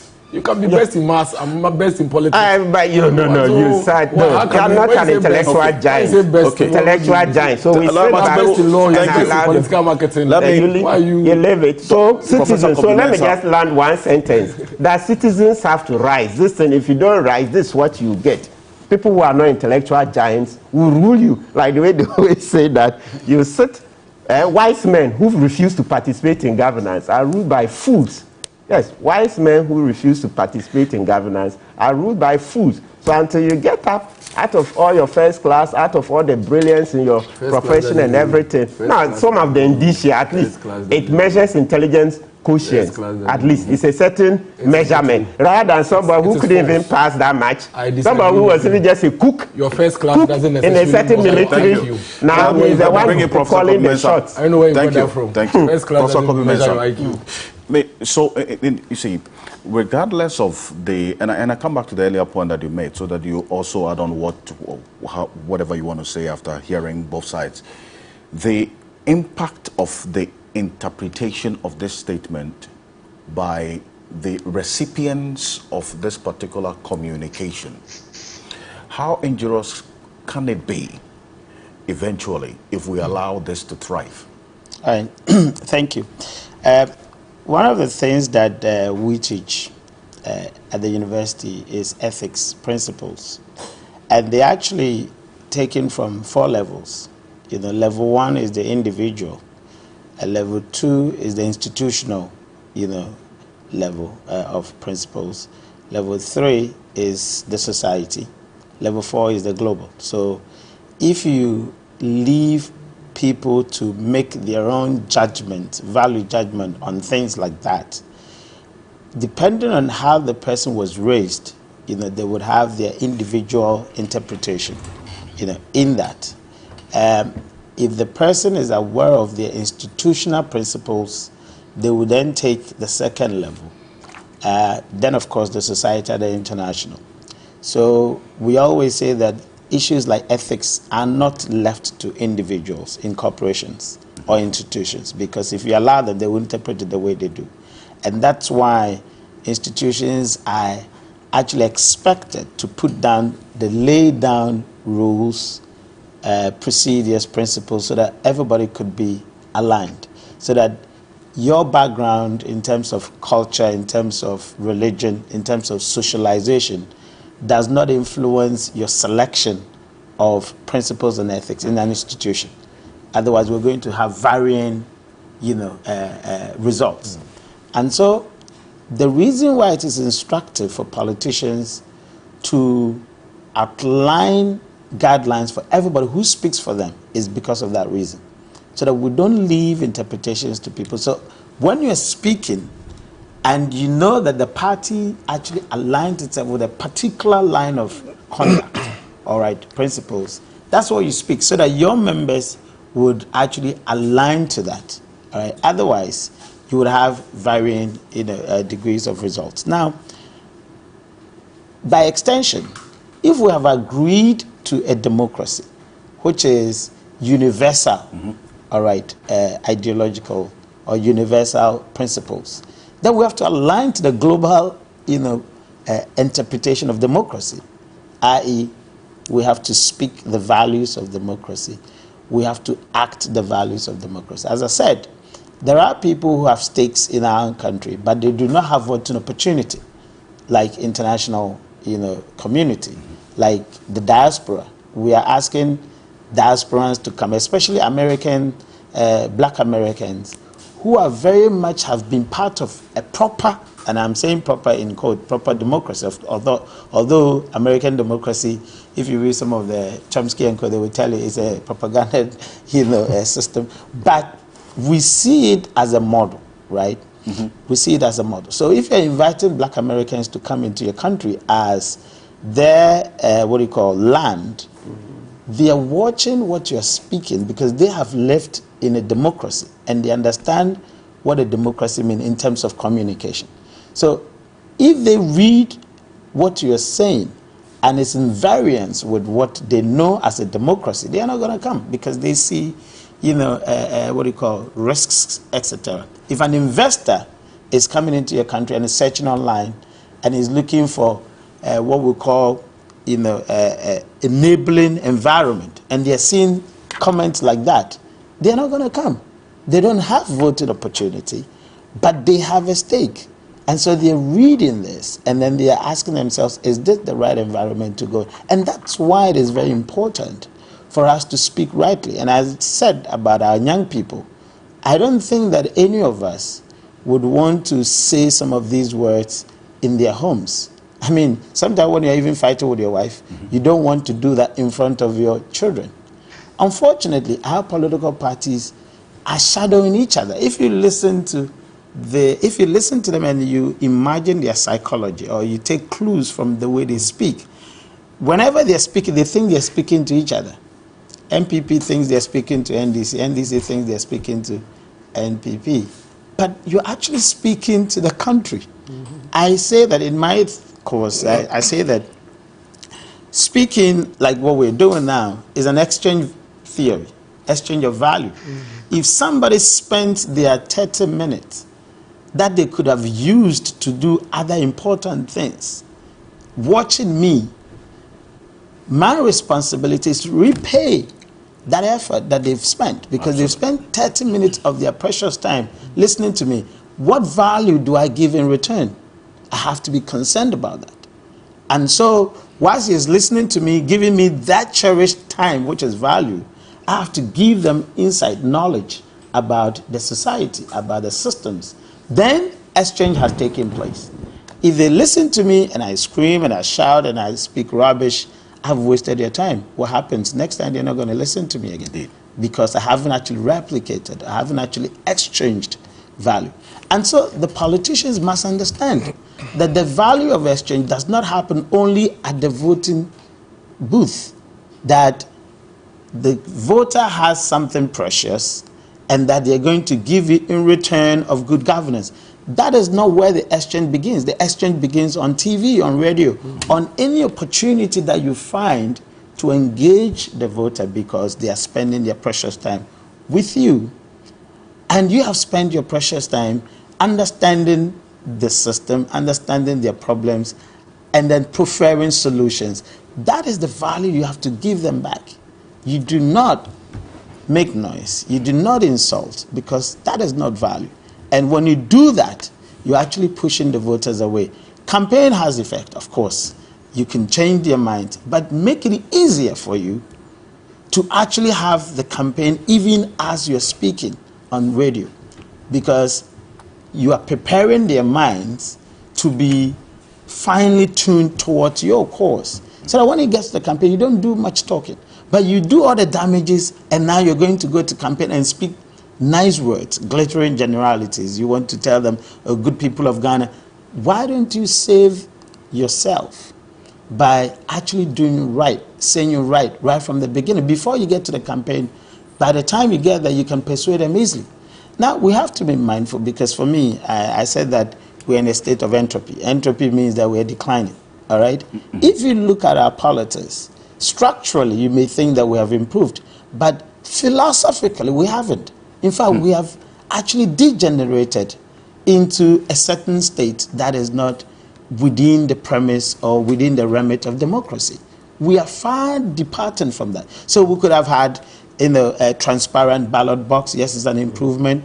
Perhaps the way of our registration is an improvement. These are structures of democracy.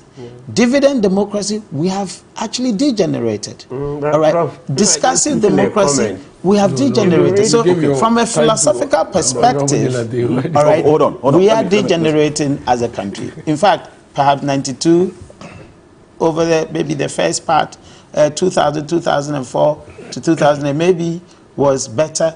But we should reflect that the kind of things that we're saying, whether we can compare ourselves to the early days of our democracy, which we call it even nascent, all right? So we have to be mindful of that because we are degenerating, I think. And that's your diagnosis of our current democracy, where actually... To cap what Prof said, you see, no, I am worried. I want to. I just want. Prof will have to leave, so let me just. Let me just. This one also goes to him as an academician. In seconds, I'm worried from what you have said. The degeneration. I'm taking from that point. Just last week, you carried that news. The CDD did a research, and they told the whole country that in 2017. The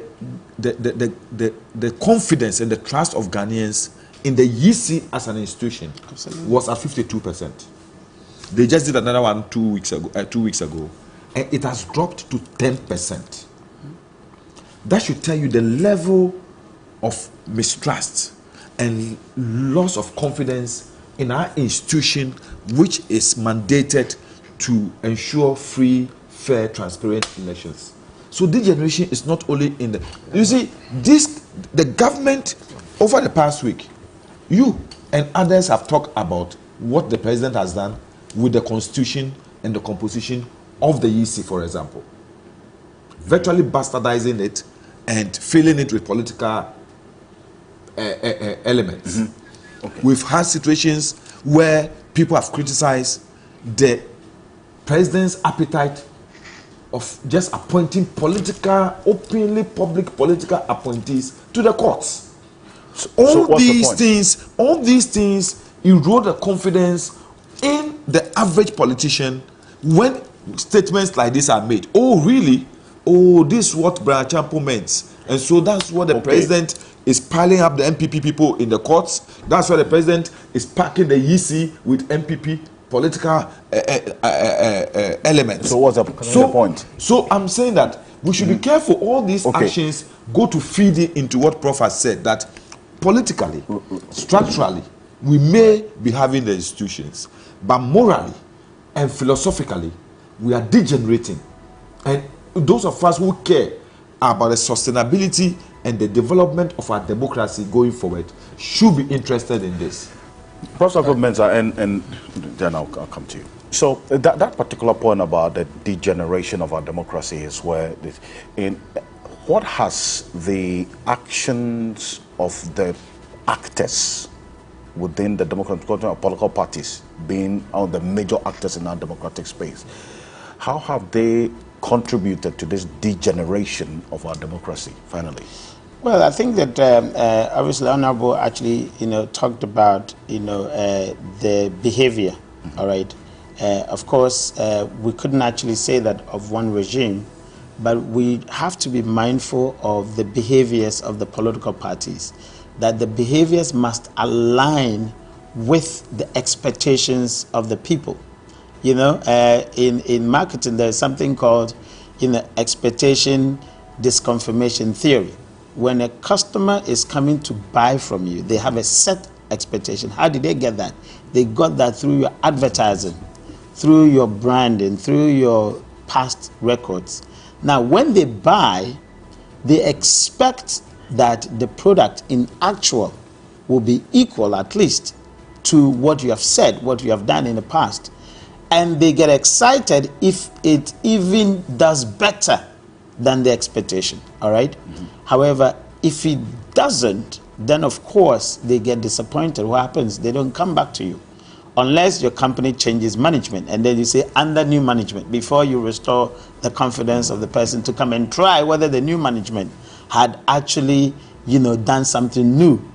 So we have to be mindful that our behaviors actually tuning or fine-tuning in return the behaviors of the people, and especially what we say. And I was saying that perhaps that has to be much more concerned. We have to be much more concerning about what, because you could do something and then perhaps not to put a word on it. So somebody is trying to understand why you are doing this. But when you come and slap a word on it, you have confirmed it, that, your behavior and then, your words are actually in line with it. So politicians must be mindful of their behaviors as well as especially what they say, because it is actually, sort of molding the behaviors and the intent and then everything about the voters. So we are increasingly getting the people disappointed. And when the people are very, very disappointed to an urge, we know the results. So we have to be very, very much, mindful of that. Professor Kobe Mensah, I thank you so much. And he's an associate professor at the University of Ghana, Legon. Professor Kobe Mensah would have to take a leave of us. But thank you so much for coming. Thank you for having me. And thank you. Yes. Alfred, I think that really all these conversations, for me, I think it's going on because of a few people's deliberate attempts to impugn violence to a comment that the Minister of Agric made, which is actually not the case. Okay. And I have said clearly that if Honorable Nilante Vadapoy said that I am not ready to relinquish my seat until God asks me to do so, and the MPP will never have the seat, if he's telling us that he did not mean violence in that comment, then I don't see how anybody can say that Brian Champon's commentary or statement meant violence. Again, I agree with Professor Kobe that, listen, we should sanitize the conversation. The Honorable Minister made a statement. You have attempted to impugn violence and twist the statement. Okay. The political party has come to explain what he meant, just in case we didn't understand. So this whole attempt to rehash it and try to forcefully superimpose your own beliefs, like Honorable, like Lawyer Martin Kobe is seeking to do, and say, hey, he did not make the same comment when the former president made an emphatic statement. Please, let me land. Yeah, made an emphatic statement that I'll come back to you. I need to go for this. So when you come back, I'll have my time. Okay. And promo. Estate Masters Limited has lands located within Ningo Pram district, 10 minutes drive from the Central University and at Chopoli, close to the newly proposed airport, 15 minutes drive from the Sagleme Affordable Housing Project. Contact us now on 0593 884 698, 0593 884 698 for your spot. I'll go for this quick break. Dennis, when I come back, you have your time. Yes.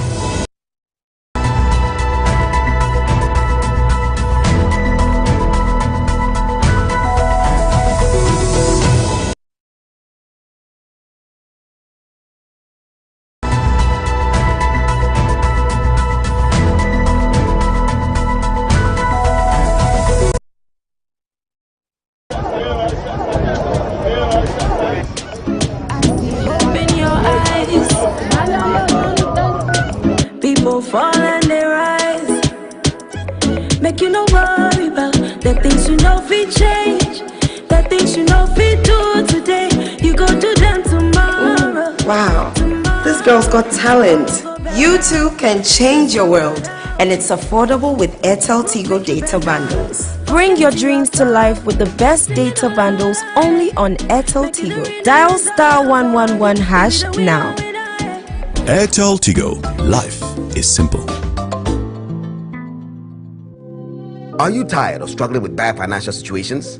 At Quick Credit, we understand the difficulties that come with transitioning to a better one. That's why we're here to simplify the process for you. With loan facilities from 1,500 cedis upwards, all you have to do is call and we will take care of the rest. All you need is your national ID. No savings, no collateral, no susu, no deposits, and no account opening required. Quick Credit has you covered. Whether you're expanding a business, starting a new one, facing an emergency like school fees or funeral expenses, or even just in need of a salary loan. What are you waiting for? Call Quick Credit today. 0302 200 390 or 059 692 0833. We do not give loans via the internet. Quick Credit is regulated and licensed by the Bank of Ghana. Terms and conditions apply. Quick Credit. Lending made simple. Welcome to Lakeside Hills, a gated community which offers a peaceful and serene living experience. Today, we are going to be touring a beautiful 2-bedroom standard house measuring 85 square meters. As we enter the house, we are greeted by a cozy living room that is perfect for entertaining your guests and relaxing after a long day's work.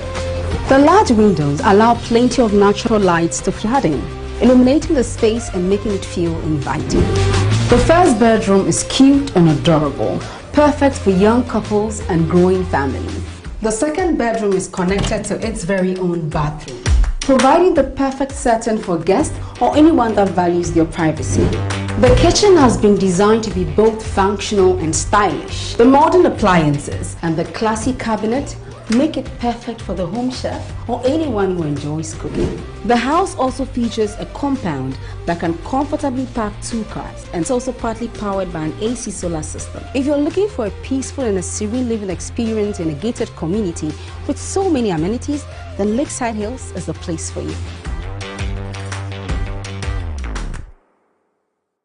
We are on a mission promoting access to quality health and education through the power of our media space.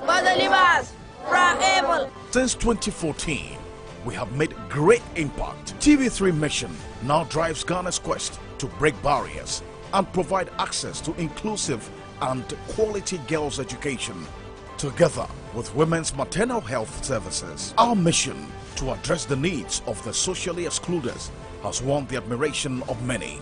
Indeed, TV3 Mission gets you the results. Mission is live on TV3 News 360 every Saturday and Sunday. Supported by Star Ghana Foundation, with thanks to Foreign Commonwealth and Development Office. Who wins season 14 of Talented Kids? Is it MFC Dance Camp, Abigail, Rahman, Eloquence, Darkness Models, or Emily? It's the final showdown with the 6 finalists of Talented Kids live from the Accra International Conference Center this Sunday, April 16 at 3 p.m. The playground opens at 12 noon for all game lovers. Our finalists have worked tirelessly to perfect their craft, and they are ready to take the stage and give it their all. From mesmerizing dance routines to spellbinding singing performances, incredible modeling moves to word dexterity, there is something for everyone. But you realize, you realize,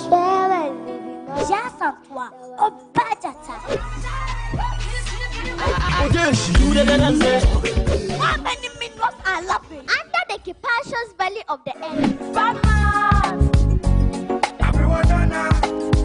It's going to be a night of celebration of young talents and an opportunity to witness the stars of tomorrow shine bright today. Performing artists are Dope Nation, Photocopy, and many more. Tickets are selling at a cool 30 Ghana cedis at the front desk of TV3. To vote for your favorite contestant, dial *713*13# or download the TV3 Reality app to vote. Talented Kids, free to play. Powered by Indomie. Sponsored by Pepsodent Cavity Fighter, Cowbell, Heaven Black Mosquito Coil and Insecticide Spray, Enapa Mackerel, Kiki Juice Drink, Flora Tissues, Top Choco, Coco Plus, Deluxe Acrylic Paint.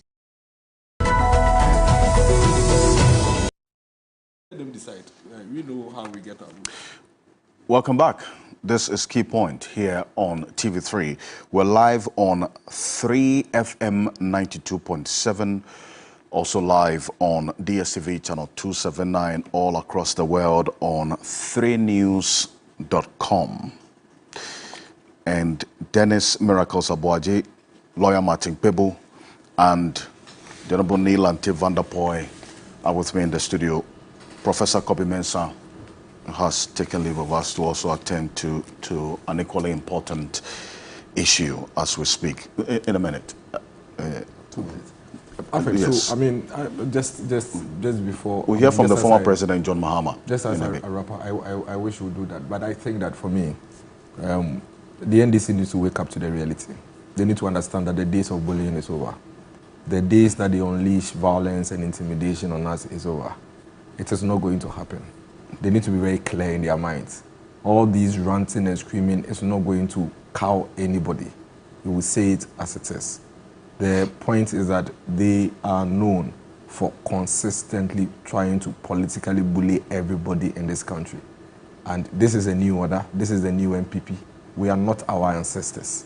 We are not going to allow them to go into the days of snatching ballot boxes from the police station and nobody does anything. Days of asking their followers to come onto the streets and unleash violence on innocent Ghanaians, and nobody does anything. Those days are over. We are going to go into election 2024. Every Ghanaian would go and vote, would count the ballot of every citizen, and that is what we declare. But if they attempt to bring intimidation and violence, will rise up to the occasion. Just the number of, Dr. Kwame Asante says the Ghanaian people have been awake and continue to be discerning and will never allow violence to be part of our democracy. Never. And that must be stated clearly. Thank you. This one here says, we as a country are unable to produce food to feed ourselves, particularly our children who are fed through the school feeding program. Our Food and Agriculture Minister deciding to use his position to mobilize the people to pick their, it says, to wage these violence or uncultivated land to produce abundant food. He is focused on violence. He forgets, and it goes on, says we need men to revive the Dr. Bawumia economy. It says a word to the wise, Koku Maoli Nanegbe. Dr. Echampong says that in as much as we would continue to do what I term the equalization, the Ghanaian people must also, and I agree with Lawyer Martin Kpebu, be blamed for allowing democracy to degenerate to this point. We must begin to speak up because power resides in the people, in the democracy, you say. Thank you. The former President, John Mahama, has been speaking about not only the state of the economy, but also the management of it. Take a look. In 2016, I wouldn't say that Ghana was a paradise, but our situation was far, far, far, far better than it is today. In 2016, our colleagues, the MPP, told a lot of lies about us. They labeled us as incompetent, and they came with a lot of big and sweet promises to the people of Ghana, and used that to persuade people that there will be a better government than we were. And so the people of Ghana tried them by voting for them. They said they should try them. Somishe, try me and see. And that was the mistake the people of Ghana made. Because we have come to realize that after all, we have the men, we have the men. It was station boys. They don't know anything.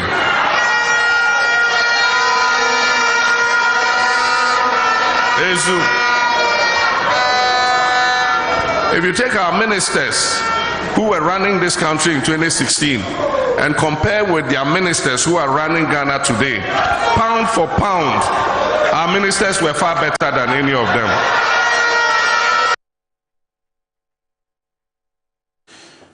That's the former president.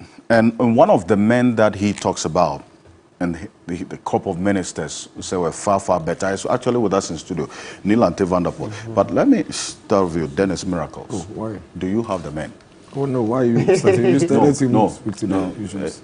It is the former president who has made this statement. I was expecting to rather play his violence video. Let me address this. I think that on a brief on this, because we have the IMF as well. Yes. Like I said, the NDC, they are not learning. And they think that their electoral fortunes or the success of the elections in 2024 is simply automatically based on the difficulties that the Ghanaian economy will face. And so for them, they are failing to even do any thinking and tell the people of Ghana the reason why they should vote for them. So you listen to the comments in the video by the former president, and really you're asking yourself, okay, after all is said and done, after all the comedy, you know, after all the trivialities, what is the promise to the people? Under education, that you are saying the station boys haven't been able to do, what is it that you think they haven't been able to do, and what are you telling the people you are going to do it, and how are you going to do it? Under health, that the station boys haven't been able to handle, according to you, how are you going to handle it? You came, and even hospitals that you had inherited from 2008, you couldn't even complete. The health insurance scheme, you collapsed it. Under education, within the 8 years or so that you spent in government, every year you were leaving 135,000 of the citizens on the street because, one, a lot of them couldn't afford. Two, we didn't have enough infrastructure to hold them, so we had artificial cutoff points. How are you assuring the people, and what are you pointing to the people that when you come, you'll be able to deliver? You came, and the entire period that you spent in your second term as a government, this country was plunged into darkness. Industries shut down. Media houses, including TV3 and so many other industries, had to lay off workers because operational cost was high. How are you assuring the people that when you come, the stable electricity that we are enjoying today, you are not going to, send us back into the dark days? For me, I think that what the former president should understand is that Ghanaians are discerning. Ghanaians are not going to vote for you simply because you are telling them that the MPP government has not been able to deliver on all their promises. In our West form, we are better than the NDC. You are better than the NDC in your West form. In our West form, sector by sector, in our West form. Today, as we speak, even not for anything at all, we have over 2.5 million Ghanaians who have either completed or are going through secondary education at no cost, but at the cost of the people, of the state. Something but for which a lot of these Ghanaians will remain on the streets. Today, as we speak, COVID showed us clearly how weak our health infrastructure has been, in spite of all the noise they made. In spite of all the noise they made, that they had provided so much infrastructure in health. It came to the fore that indeed we had over 88 districts in this country who did not have the health infrastructure to be able to hold any health emergency.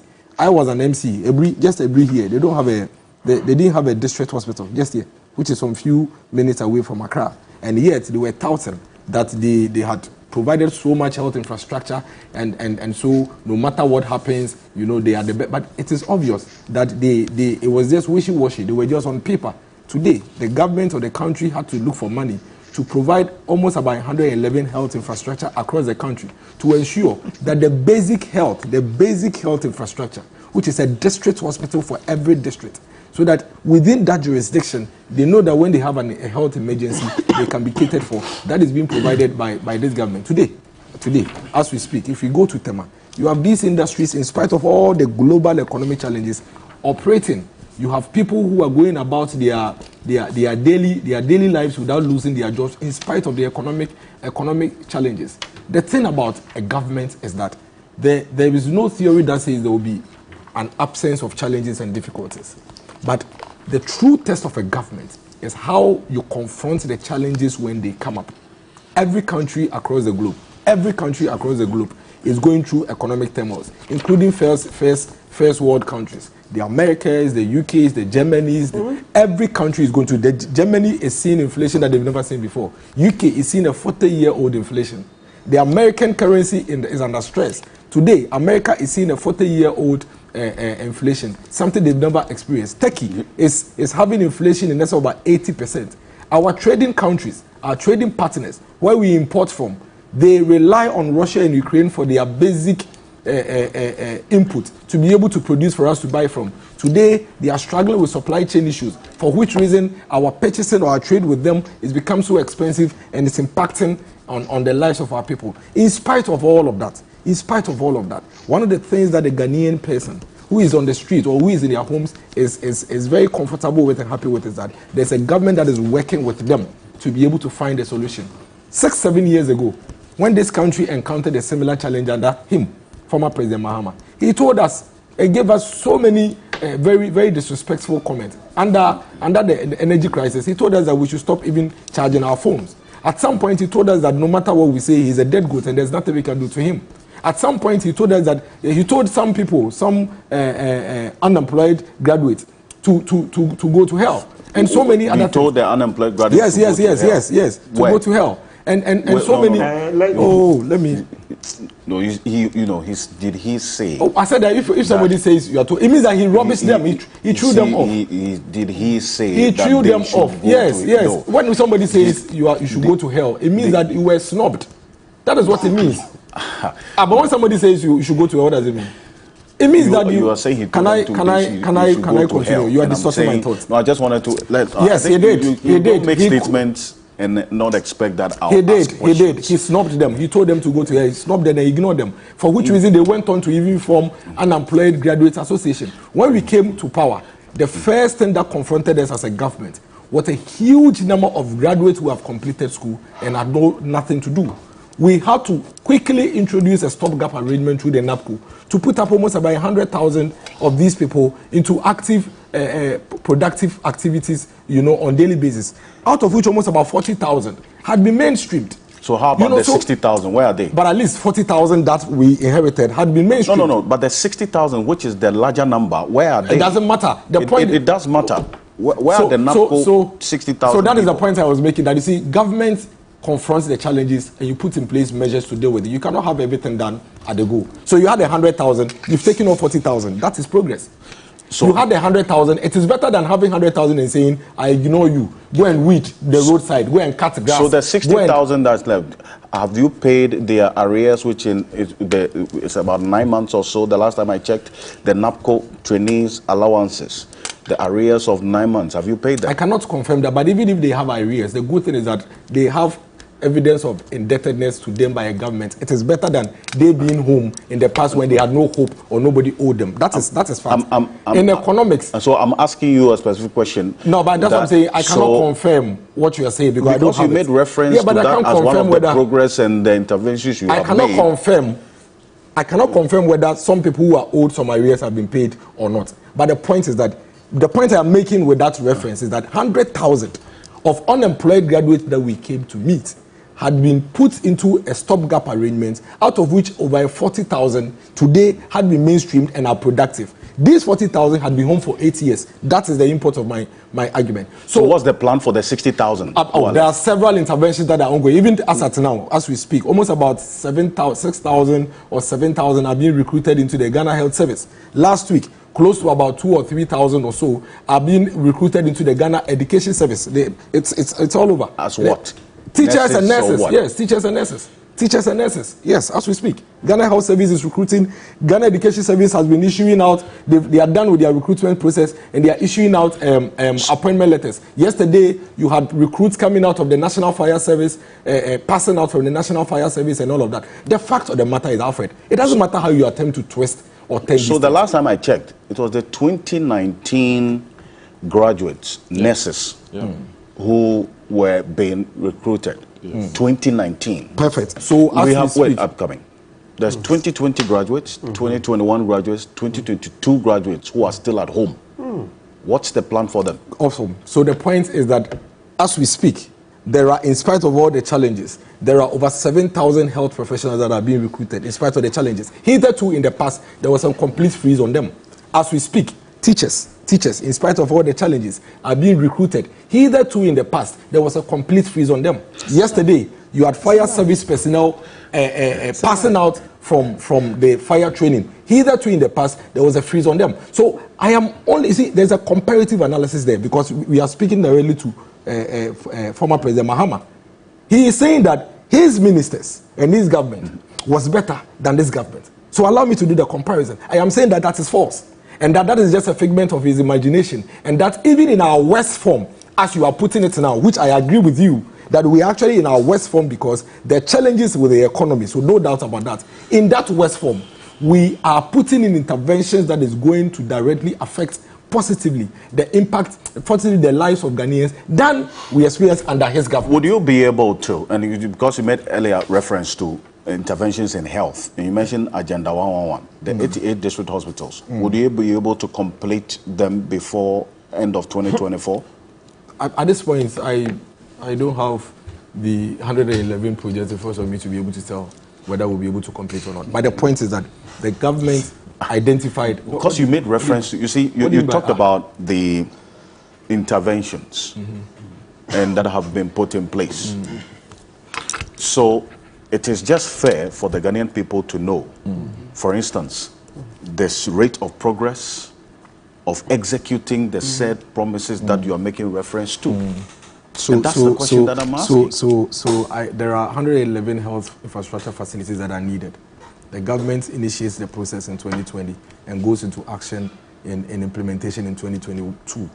And then if the government is unable to complete in 2024, it means that what? It means that those projects are not done. When we came to office, the NDC had started projects like the University of Ghana Medical Center, the other projects, and we've continued. The key thing here is that former President Mahama speaking, told all of us that he had fixed our health infrastructure and that he had provided unprecedented infrastructure. I am telling you that when we came to office, it was found to be false, that we identified 88 districts without hospitals, which we have initiated processes to provide for them. And then as we speak today, these projects are ongoing. So if you ask me whether we can complete or not, projects are ongoing. Of course, how is it connected to what I am saying? I'm Neil Antevada. You let me wrap up. You've had 12 minutes. I've seen that. So, and I ask questions. That's why I've seen that. I'm giving you that time. Thank you. No. It makes interesting. I have asked people almost about 2 years ago to sit down and critically do analysis of the appointees of John Dramani Mahama and the appointees and performance of Nana Akufo-Addo.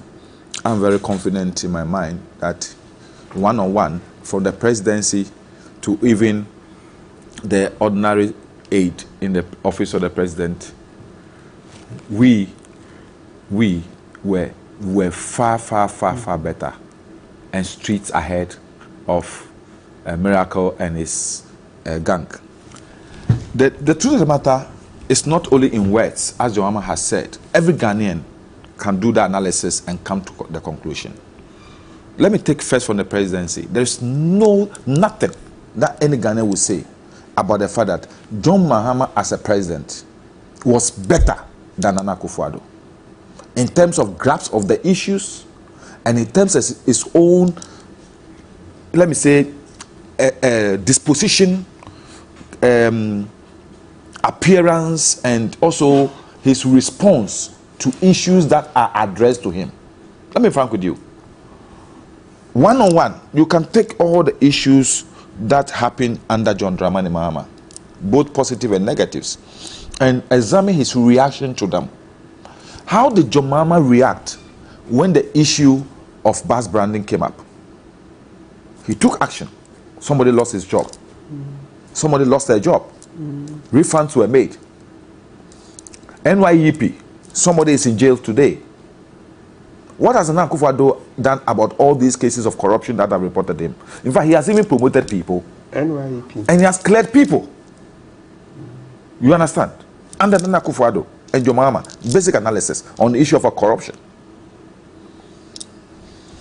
Under John Dramani Mahama, when it came to health, John Mahama's, let me say, a contribution to the health infrastructure of Ghana is legendary.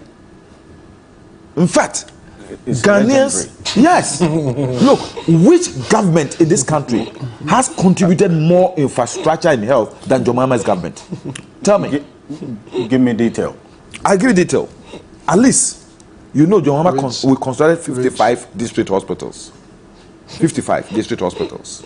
We constructed 2,845 CHIPS compounds across the country.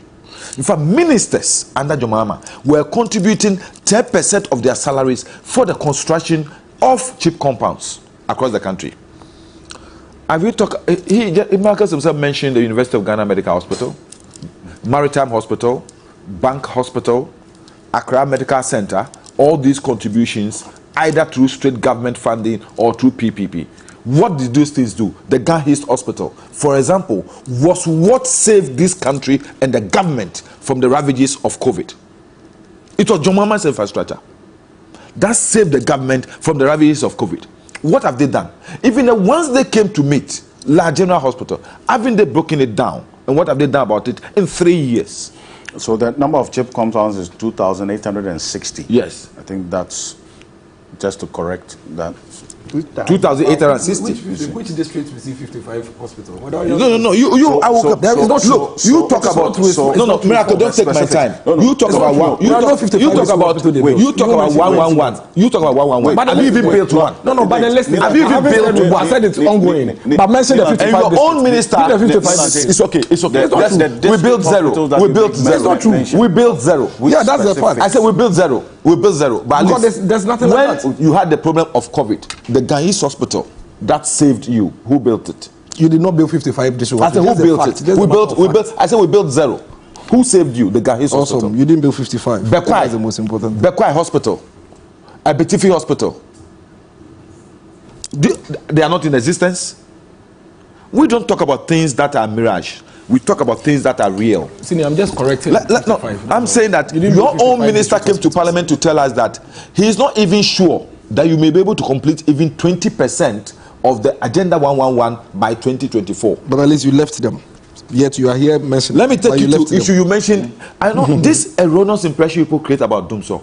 Tell me what Nana Akufo-Addo's government have added to our power generation in this country. We are buying gas. We have the money to buy the gas to power the What have you done? That's what we've done. What have you done? We built the gas infrastructure. We built the gas infrastructure. Atuabo gas infrastructure is what is sustaining this country today. If you have a car, you don't have fuel. What is the point? Atuabo is what is sustaining the Ghana energy today. You have not added anything to it. You are the ones who are complaining even about excess capacity. So if we built and we have excess, what have you contributed to some do so? Your own Bawumia stood on a platform and said that we need not congratulate John Mahama for having solved Dumsor. So did you solve Dumsor? 2, let me go. You said education. What have you done in education? We are giving people free education. Free education. Look, education is not just about the middle level. The most important thing for me, as far as development in education is concerned, is the basic. We built over 2,800 chips. Schools under trees, eliminated schools under trees across the country. You eliminated schools under trees? Yes. Can you imagine? 2,800 schools under trees. We still have schools under trees. So you eliminated. I said were eliminated. Schools under trees were eliminated. So if you say eliminated, not in total. But I'm giving you a figure. I said 2,800. You're saying you did it entirely. 2,800 schools and trees were eliminated. Okay. That is what I want you to understand. Okay, hold on. 3, even in the secondary education, we built E blocks. Even if we didn't complete at all, the E blocks we built are the ones who saved your irrational approach to the provision of free SHS. How did that save it? How many of them are in? Look, at the tertiary level, through the GET fund, unprecedented infrastructure. Ask the MPP since they came to power, what infrastructure development have they done in any tertiary institution? Ask them. Apart from continuing and finishing the ones that were started under John Dramani Mahama, they virtually amortized the GET fund. They were chopping the money, and so GET fund is collapsed. It's in comatose. You can't do anything with GET fund anymore. So we systematically look at basic, secondary and tertiary institution. We turned our training colleges or universities of college of education. We turned our polytechnics into technical universities, improve infrastructure, develop manpower, and to make sure that we sustain education. What have they done? Are they not the ones today who are converting toilets into dormitories in schools? In their situation, they call they have improved providing free SHS. Are we not having traffic light in the country? Today, I'm happy you asked him about the teacher training colleges. Does he know what is happening with the teacher training colleges? You talk about it's funny. Miracles. Do you know something? Let me even give you one basic thing because we're in local government. Water, one of the basic necessities of life. The NDC John Mahama government picked it from 55% to 78.2%. Up to today. Ask them, where have they taken it to? Countless number of boreholes that were provided across the country. So when we're talking about development, infrastructure development, you can never compare Nana Akufo-Addo's government to the achievements of the John Mahama government. And let me tell you, one-on-one, your finance minister, who went to Harvard and Yale, is the one who has taken this country to where we are today. After all the braggings. After all your braggings. Your health minister is not the one who said, I don't want to even go there. I want to cut away. It's my good friend. I wouldn't want to go in. But take one-on-one every ministry and look at the achievements of the ministers and the ministries under the two regimes and do your comparisons and find out whether, in fact, the station boy the mama even uses to even let me, I don't know, but in Ghana, in Tree they say ofunu.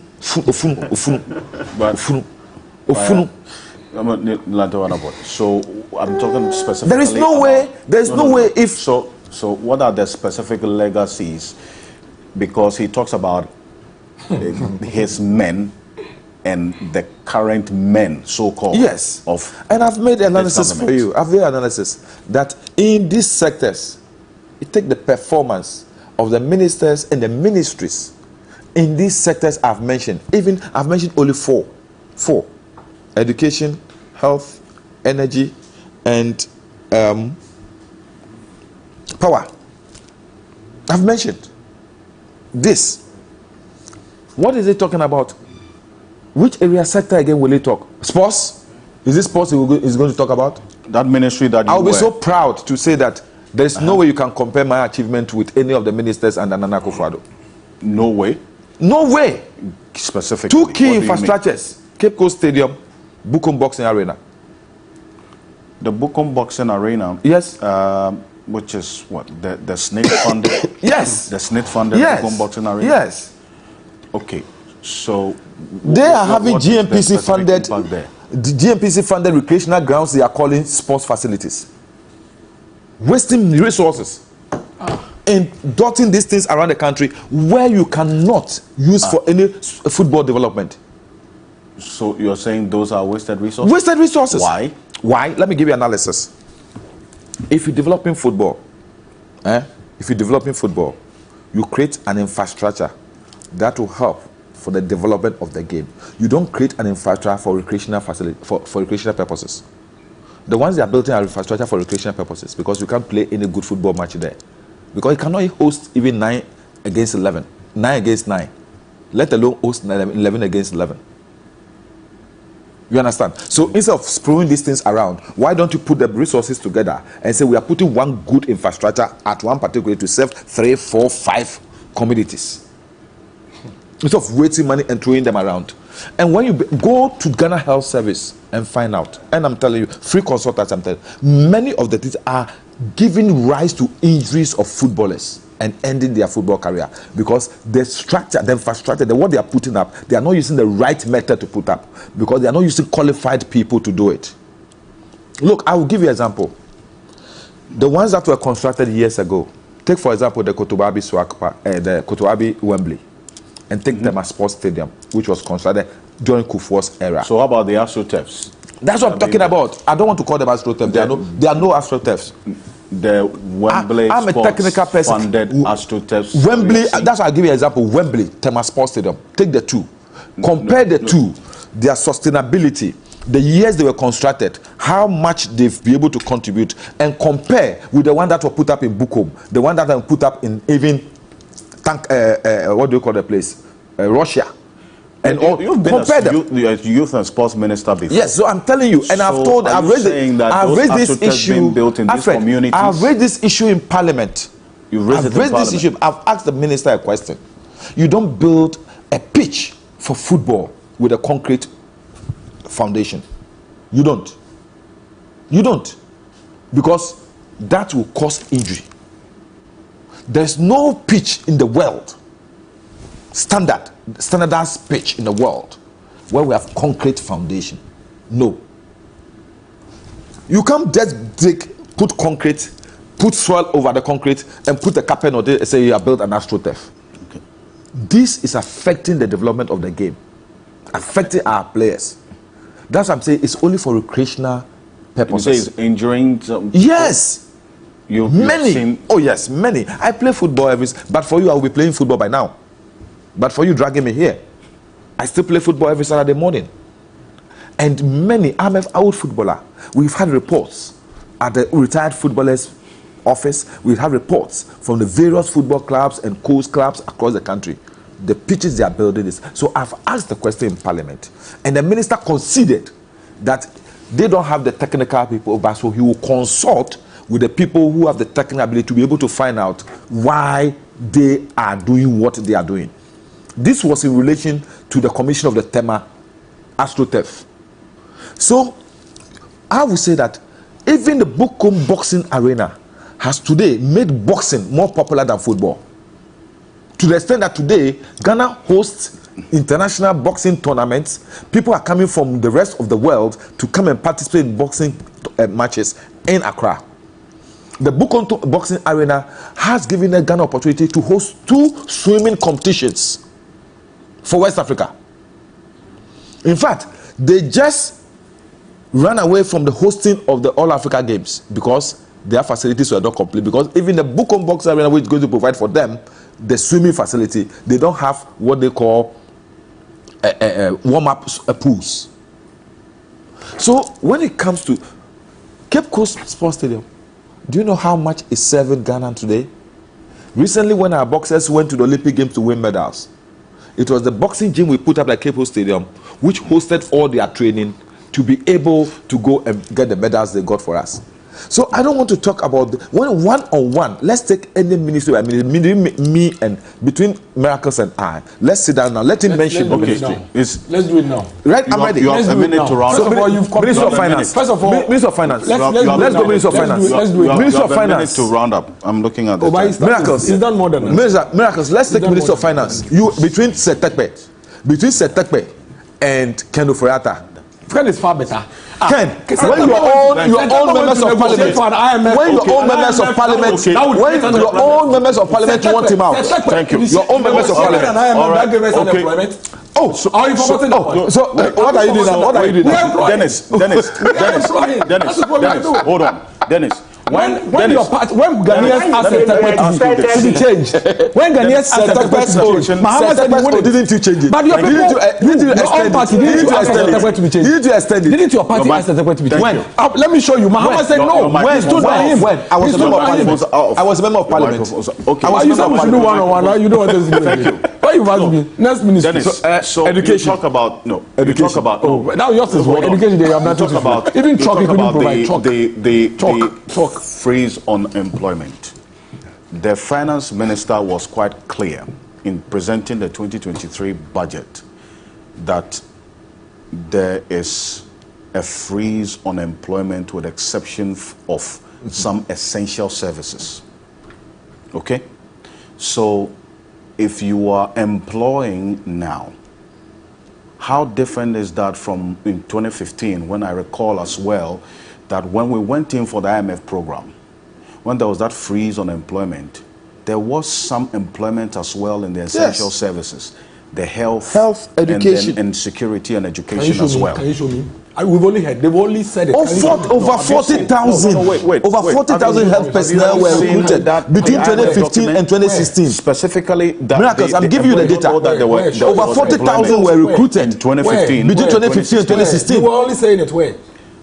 No, I'll give you the figure. Tell the people. But the figure that you already said 55 district hospitals and it doesn't exist. I can't rely on your figure at the moment. So hold on.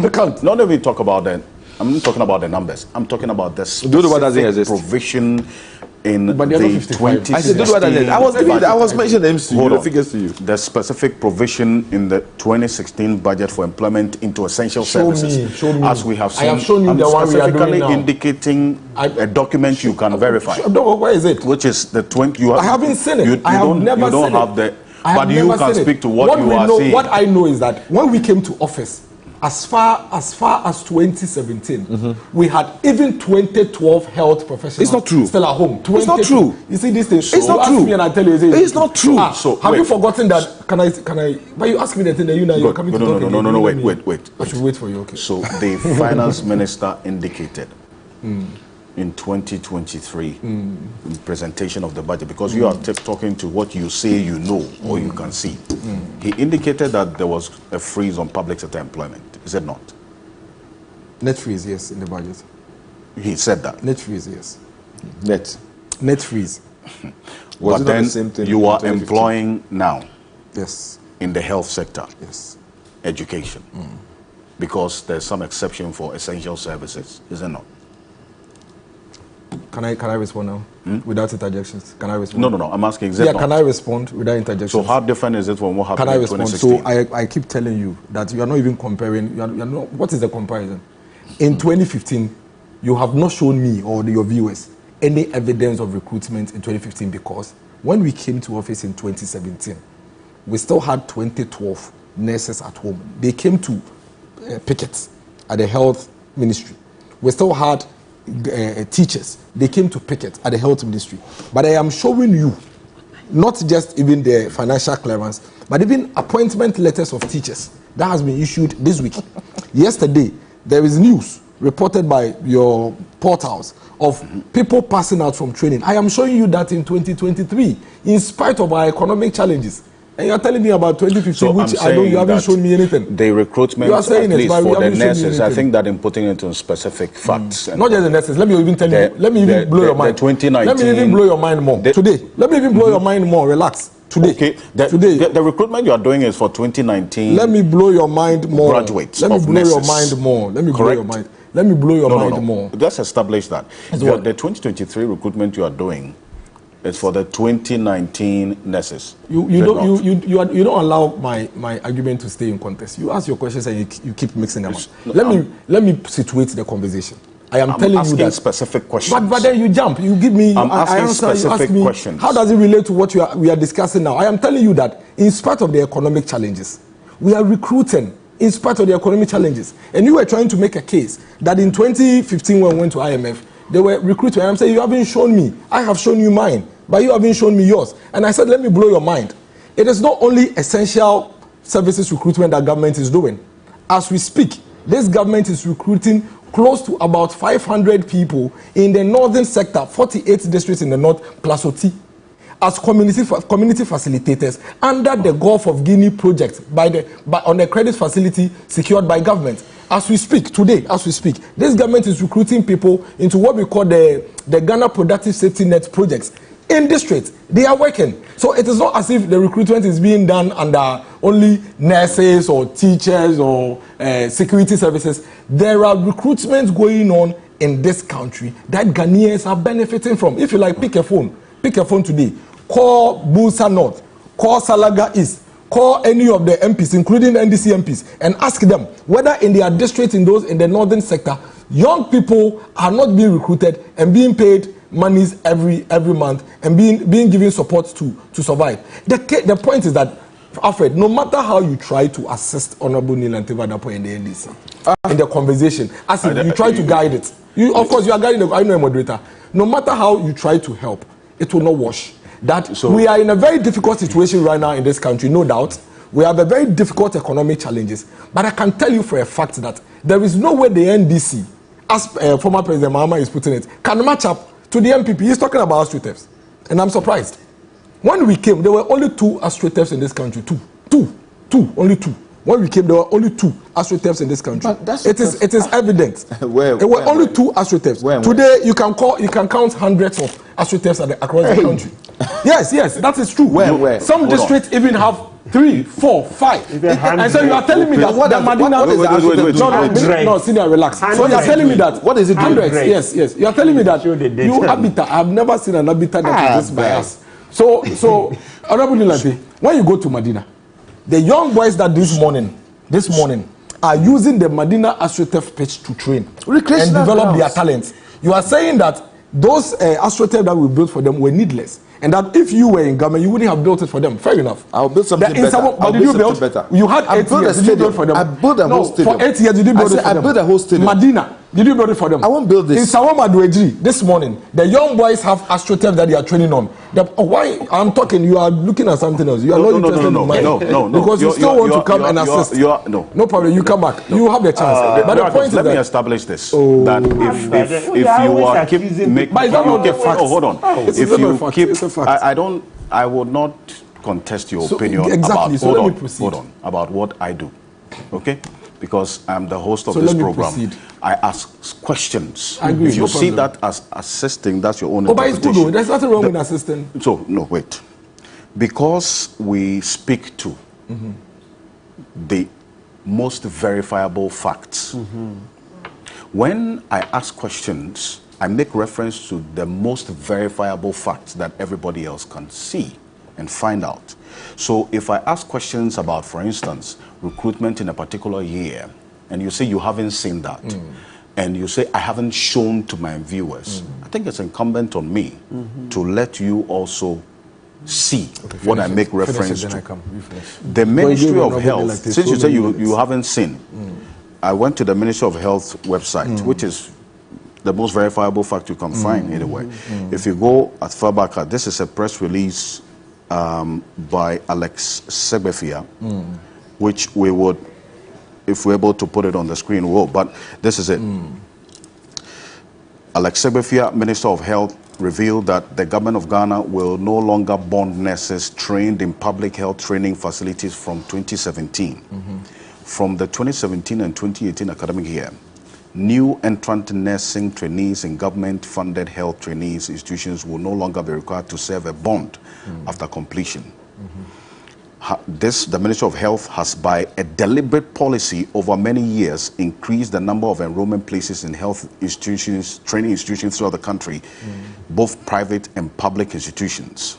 He goes on to say that some 4,799 nurses have been recruited or employed within the year 2015 to 2016.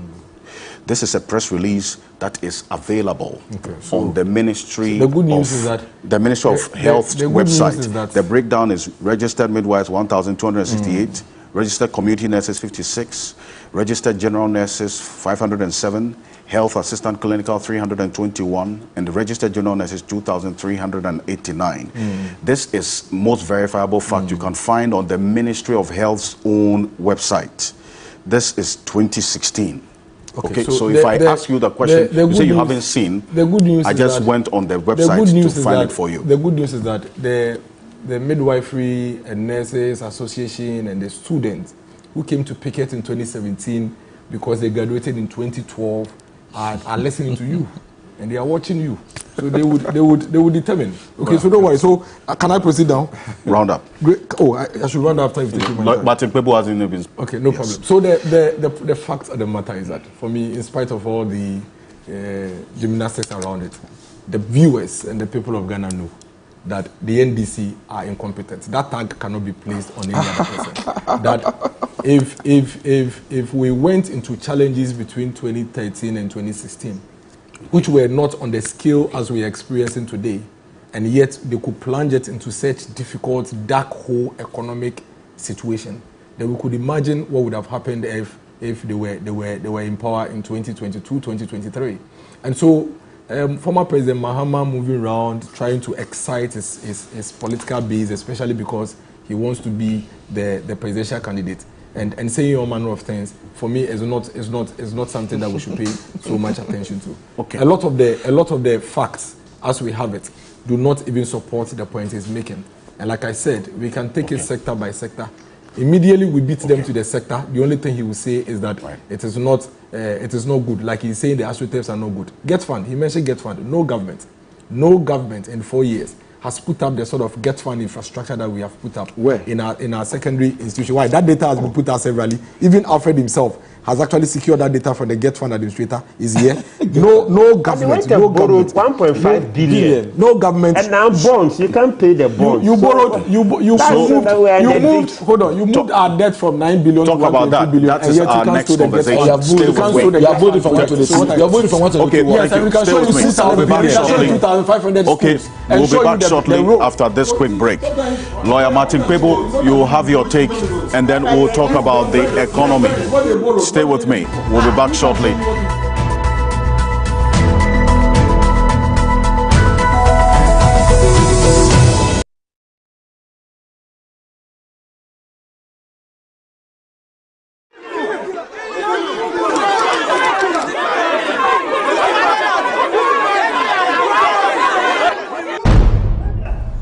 Abrantie mi hu fum so bia won ho.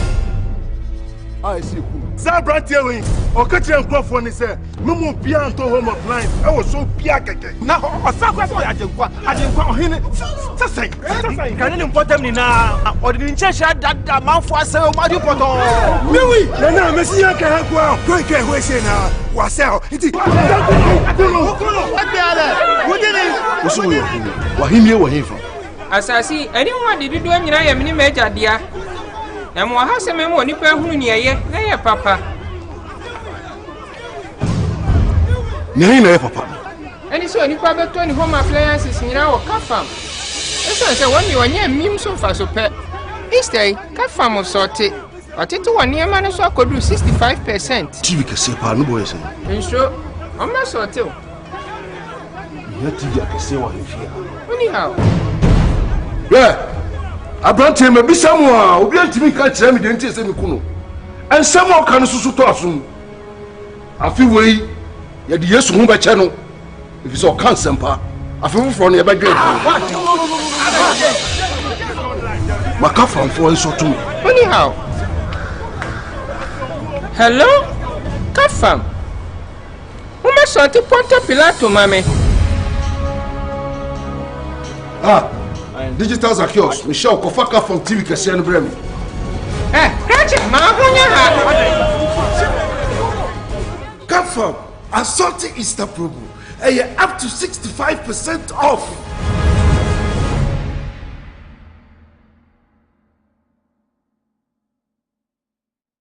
OneXBet, reliable bookmaker with high odds. Wide selection on events and bonuses for every taste. OneXBet, easy use, easy win. This advertisement has been vetted and approved by the Gaming Commission of Ghana. Bet responsibly, not for persons below 18 years. So who will it be? Who will be going to Dubai with me? Me.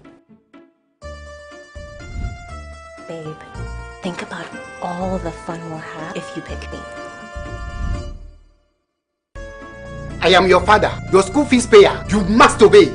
Bachaliki, you know they be bros before all those. Who would you choose? Your favorite milk is taking you and a special someone to Dubai in the ideal Sochi Started Dubai promo. Just peel, text, and you could win this and other exciting prizes. This advert is FDA approved. Nestle, good food, good life. It's been weeks of exciting and educative performances from our talented kids contestants, and guess what? Rahman, you look just like my son. Because of that, you are staying. It's going to be more thrilling. This week on the Kids Arena, we throw a spotlight on our amazing talented kids contestants and how their journey has been so far as they prepare for the grand finale. We also get to see the hard work that goes on behind the scenes with the contestants and their coaches. Don't miss Kids Arena this Saturday at 10 a.m. See you! This is us. Kids Arena shows Saturdays at 10 a.m. on TV3. Don't miss it. It's about to get more sporty. with a touch of super entertainment with your favorite stars. Times we play the Quitinga, the Chaskele, the football. Who should I take? Tony Cruz? Cruz. Why? While keeping you up to date with every trending issue in your world of sports on Warmer Plus. But in comes Thomas Tuchel and everything changes. And when he said he wanted to be better than me, I was happy. Let's keep it more sporty and super entertaining. Warm Up Plus now shows on Saturdays at 11 a.m. on TV3. Brought to you by Betway.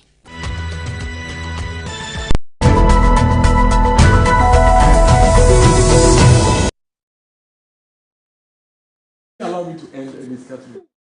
Welcome back. This is Key Point.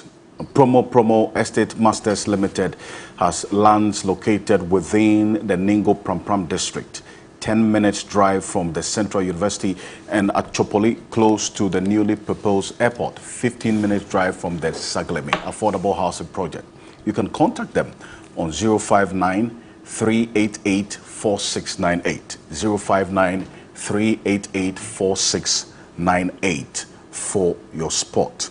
And a number of you are sending messages about the press release I read earlier. It's on the Ministry of Health's website. In fact, and as I keep saying, that we would only give you the most verifiable facts that you, our viewers and our listeners on 3FM, can find for yourselves, and then also verify whether what we do say or make reference to on this program is true or otherwise.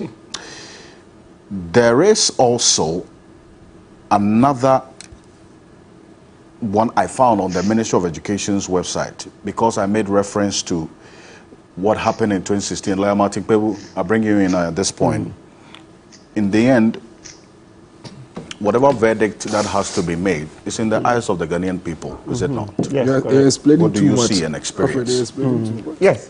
That's look, you see, when you do this, no, we will leave it for you, but you think viewers can see that you're just, it's a simple tier. The moment you want to go on and on and on, it tells you that no, your case is not good. We feel it in our pockets. We feel it. Dennis, let's start. Did you say the American economy is in turmoil? Yeah, 40-year-old inflation, that's fact. But please, is that the only thing we use to measure economics there? The economy is fundamentally sound. Listen to Jerome Powell, the chairman of the Federal Reserve. I'll say to you one question. Listen to Jerome Powell. He says the economy is fundamentally sound. Then you listen to Treasury Secretary Janet Yellen. Look, listen. Even the Vice President, when she came to Ghana, admitted to the challenges of the economy. Listen. Federal Reserve Chair Jerome Powell and Treasury Secretary Janet L. Yellen both say the financial system is fundamentally sound. Okay? Then on and on and on. You know how much jobs they are creating? Hundreds of thousands. And even when Biden came in, he's created more jobs than even Trump before COVID. The U.S. economy is far stronger. What do you mean by turmoil? If you are talking about maybe the two banks that collapse, it happens. It happens. Two banks collapse and you think that's economic turmoil. It's like, check the depression in the 1890s when this guy, Grover Cleveland was president. 1890, you saw 400 banks collapse in the U.S. That's 1890s. Then later, William McKinley became president. That's it. But today, just two banks collapsed. Maybe that's why you've misconstrued. Please, the U.S. economy is fundamentally sound. They are not even. They are not in turmoil. This is Jerome Powell. What did she say? What did she say? What are her words? What did she say? No, repeat. Let's see. This is the chairman of the Federal Reserve Bank and Treasury said. What did? No, repeat again. You said they are in turmoil. Is that what Harris said? Kamala Harris. She said U.S. is in turmoil. It's false. Get it offline. She could not have said the economy is in turmoil. The economy is in difficulties. He said the American economy is going through difficulties. Just like the Ghanaian. That's what she said. Oh no, that one usually is just to placate you. But look at what he said. It's just like the way the IMF boss. The Vice President said that the economy went through challenges, and you are saying. Now, when you say went through, yes, it's to empathize with you. You think actually you've come here. You think hold on. Lawyer. Yes. Please. Okay. Yeah, so look at their inflation, look at their... Yes, you may say it's 40-year high, but still, you are looking at 10% maximum. Last week I read the statistics. You see, this is sometimes 6.7, 7.4. You see all the figures. Because time is right, if I want to read, we'll end up. So please don't mislead the public. They don't compare. Don't compare the Ghanaian economy to the. Don't compare the Ghanaian economy to the US economy. Yeah, okay. Mr. Okasi, let me come to the next one. Look, what we have here, and which we have no shame for, is that Nana Addo said you could change the structure of this economy in 18 months. And by the time COVID hit, he had 40 and he couldn't do jack. That is why you should be thinking about. That is why you should be remorseful about. That is why you should apologize about. That is why you should cry for. That today we can't buy food, that we can't pay rent, that we can't buy medication. Look at the bonds. You see, yesterday, even 3 days ago, we had to petition the president that he should step in because Ofori-Atta says even there's no money to pay us for bonds, money that we lend to government because of your reckless borrowing. Each time, the beginning of the year, you go and borrow from the international capital market, come and shore up the cedi. And when from October 2021, they started shutting us down, and then January 2022, complete shutdown. You saw what happened to the cedi. What cedi did you create? You didn't create any resilience. You saw the African Development Bank president, former president, Donald Kaboreka. He said, Ghana, we're ticking all the wrong boxes. All the wrong boxes. We didn't even create any resilience. Such sham economics, we have to know scratch. You're not up to scratch. You don't know jack about economics. You thought it was just sloganeering. You see where your slogans have led you today? You see where your slogans have led you today? You indicate that what, some 5 matured coupons have not been paid? Yes. 20th February, 6th March, 20th March, 27th March, 30th March. You can't pay, and you're here making noise. You're here making noise. Just reckless borrowing. You borrow only to make the Akufo-Addo family rich through data bank. Through data bank. That's all that. That's Akufo-Addo's legacy. So right now, as we said, Akufo-Addo's #1 legacy when he's leaving office is that he came to make his family rich through data bank. That's a scorecard. Because now people are dying. Have you seen Mr. Kojo Nyasepe, the one-man picketer? Yes, he's going on one-man picketing. Yeah, he's going to picket alone. Of course, people will join him, but he's leading by himself because of your reckless borrowing. So question which has now made your families very rich. Oligarchs. So you've created a few oligarchs. And then the majority, millions of us, in abject poverty. Is John Mahama the alternative? Well, that one, you know, hey, me, I supported Akufo-Addo and got my fingers bent. So I beg you, we'll think through it. We'll be careful. You should come, let's debate. But one thing is very clear. He's far better than Akufo-Addo. I think so far we agree. He didn't. He's far better than Akufo-Addo. Yes, he didn't intentionally through reckless borrowing. Specific areas. Yes, specific. We are talking about the economy because they will ask you, is the economy stupid? Because we feel it every day. We buy food. Okay, you see how the prices of food have gone and everything. As far as I can remember, Dumsor wasn't intentionally created. But our current economic crisis was intentionally created because of binge borrowing. Ofori-Atta's greed, excessive greed, he and the president, because each time they borrowed, data bank will make money. So the president in Ofori-Atta, their family was making money. So that was the incentive. So on that score, you're saying... Yes, the economy alone. Mahama is 3 ahead of President Akufo-Addo. Straight. And Bawumia didn't make things better. You see, he was also there sloganeering. He came, Jack. He couldn't do anything. So he's the alternative? No, Bawumia. You mean? No. Is it Bawumia or John Mahama? Which is your between the two? For now, look, let's say, to be very clear with you, Mahama is better than Bawumia. Very, very honest. There is no straight this. Mahama is better. You surprised about this position. Because Bawumia is part of the Akufo-Addo administration. He's not been strong enough. He's not been strong enough to even criticize Akufo-Addo. Everybody knows. You're not different from other developers. We don't have I've just seen something. I'm surprised.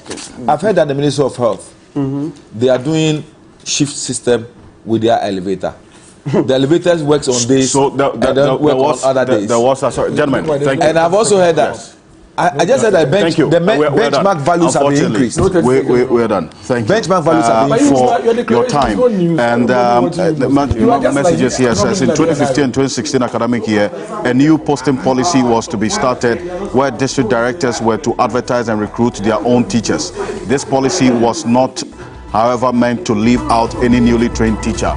So that is for the education sector as well. Thank you very much. On this one, Edujit Tamaklo also says that we've had details of this, and in 2015 there was no zero freeze on employment. The IMF program allowed for employment in health, education, and security sector. That's lawyer Edujit Tamaklo. Thank you, and many messages as well. Dennis Miracles Abuaje, Martin Pebu, and the Odododio Member of Parliament, Nilante Vanderpoy. Gentlemen, thank you. My name is Alfred Okanse. Join us same time next week. Have a great weekend.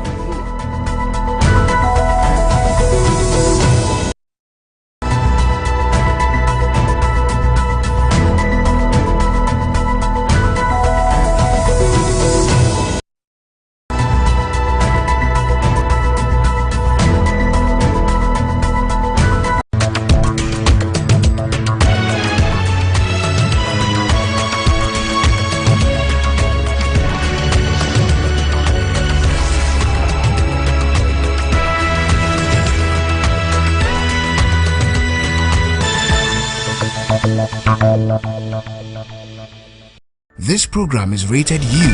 It contains no scene, action, or dialogue that could be construed as disturbing, harmful, or offensive. It is suitable for all ages.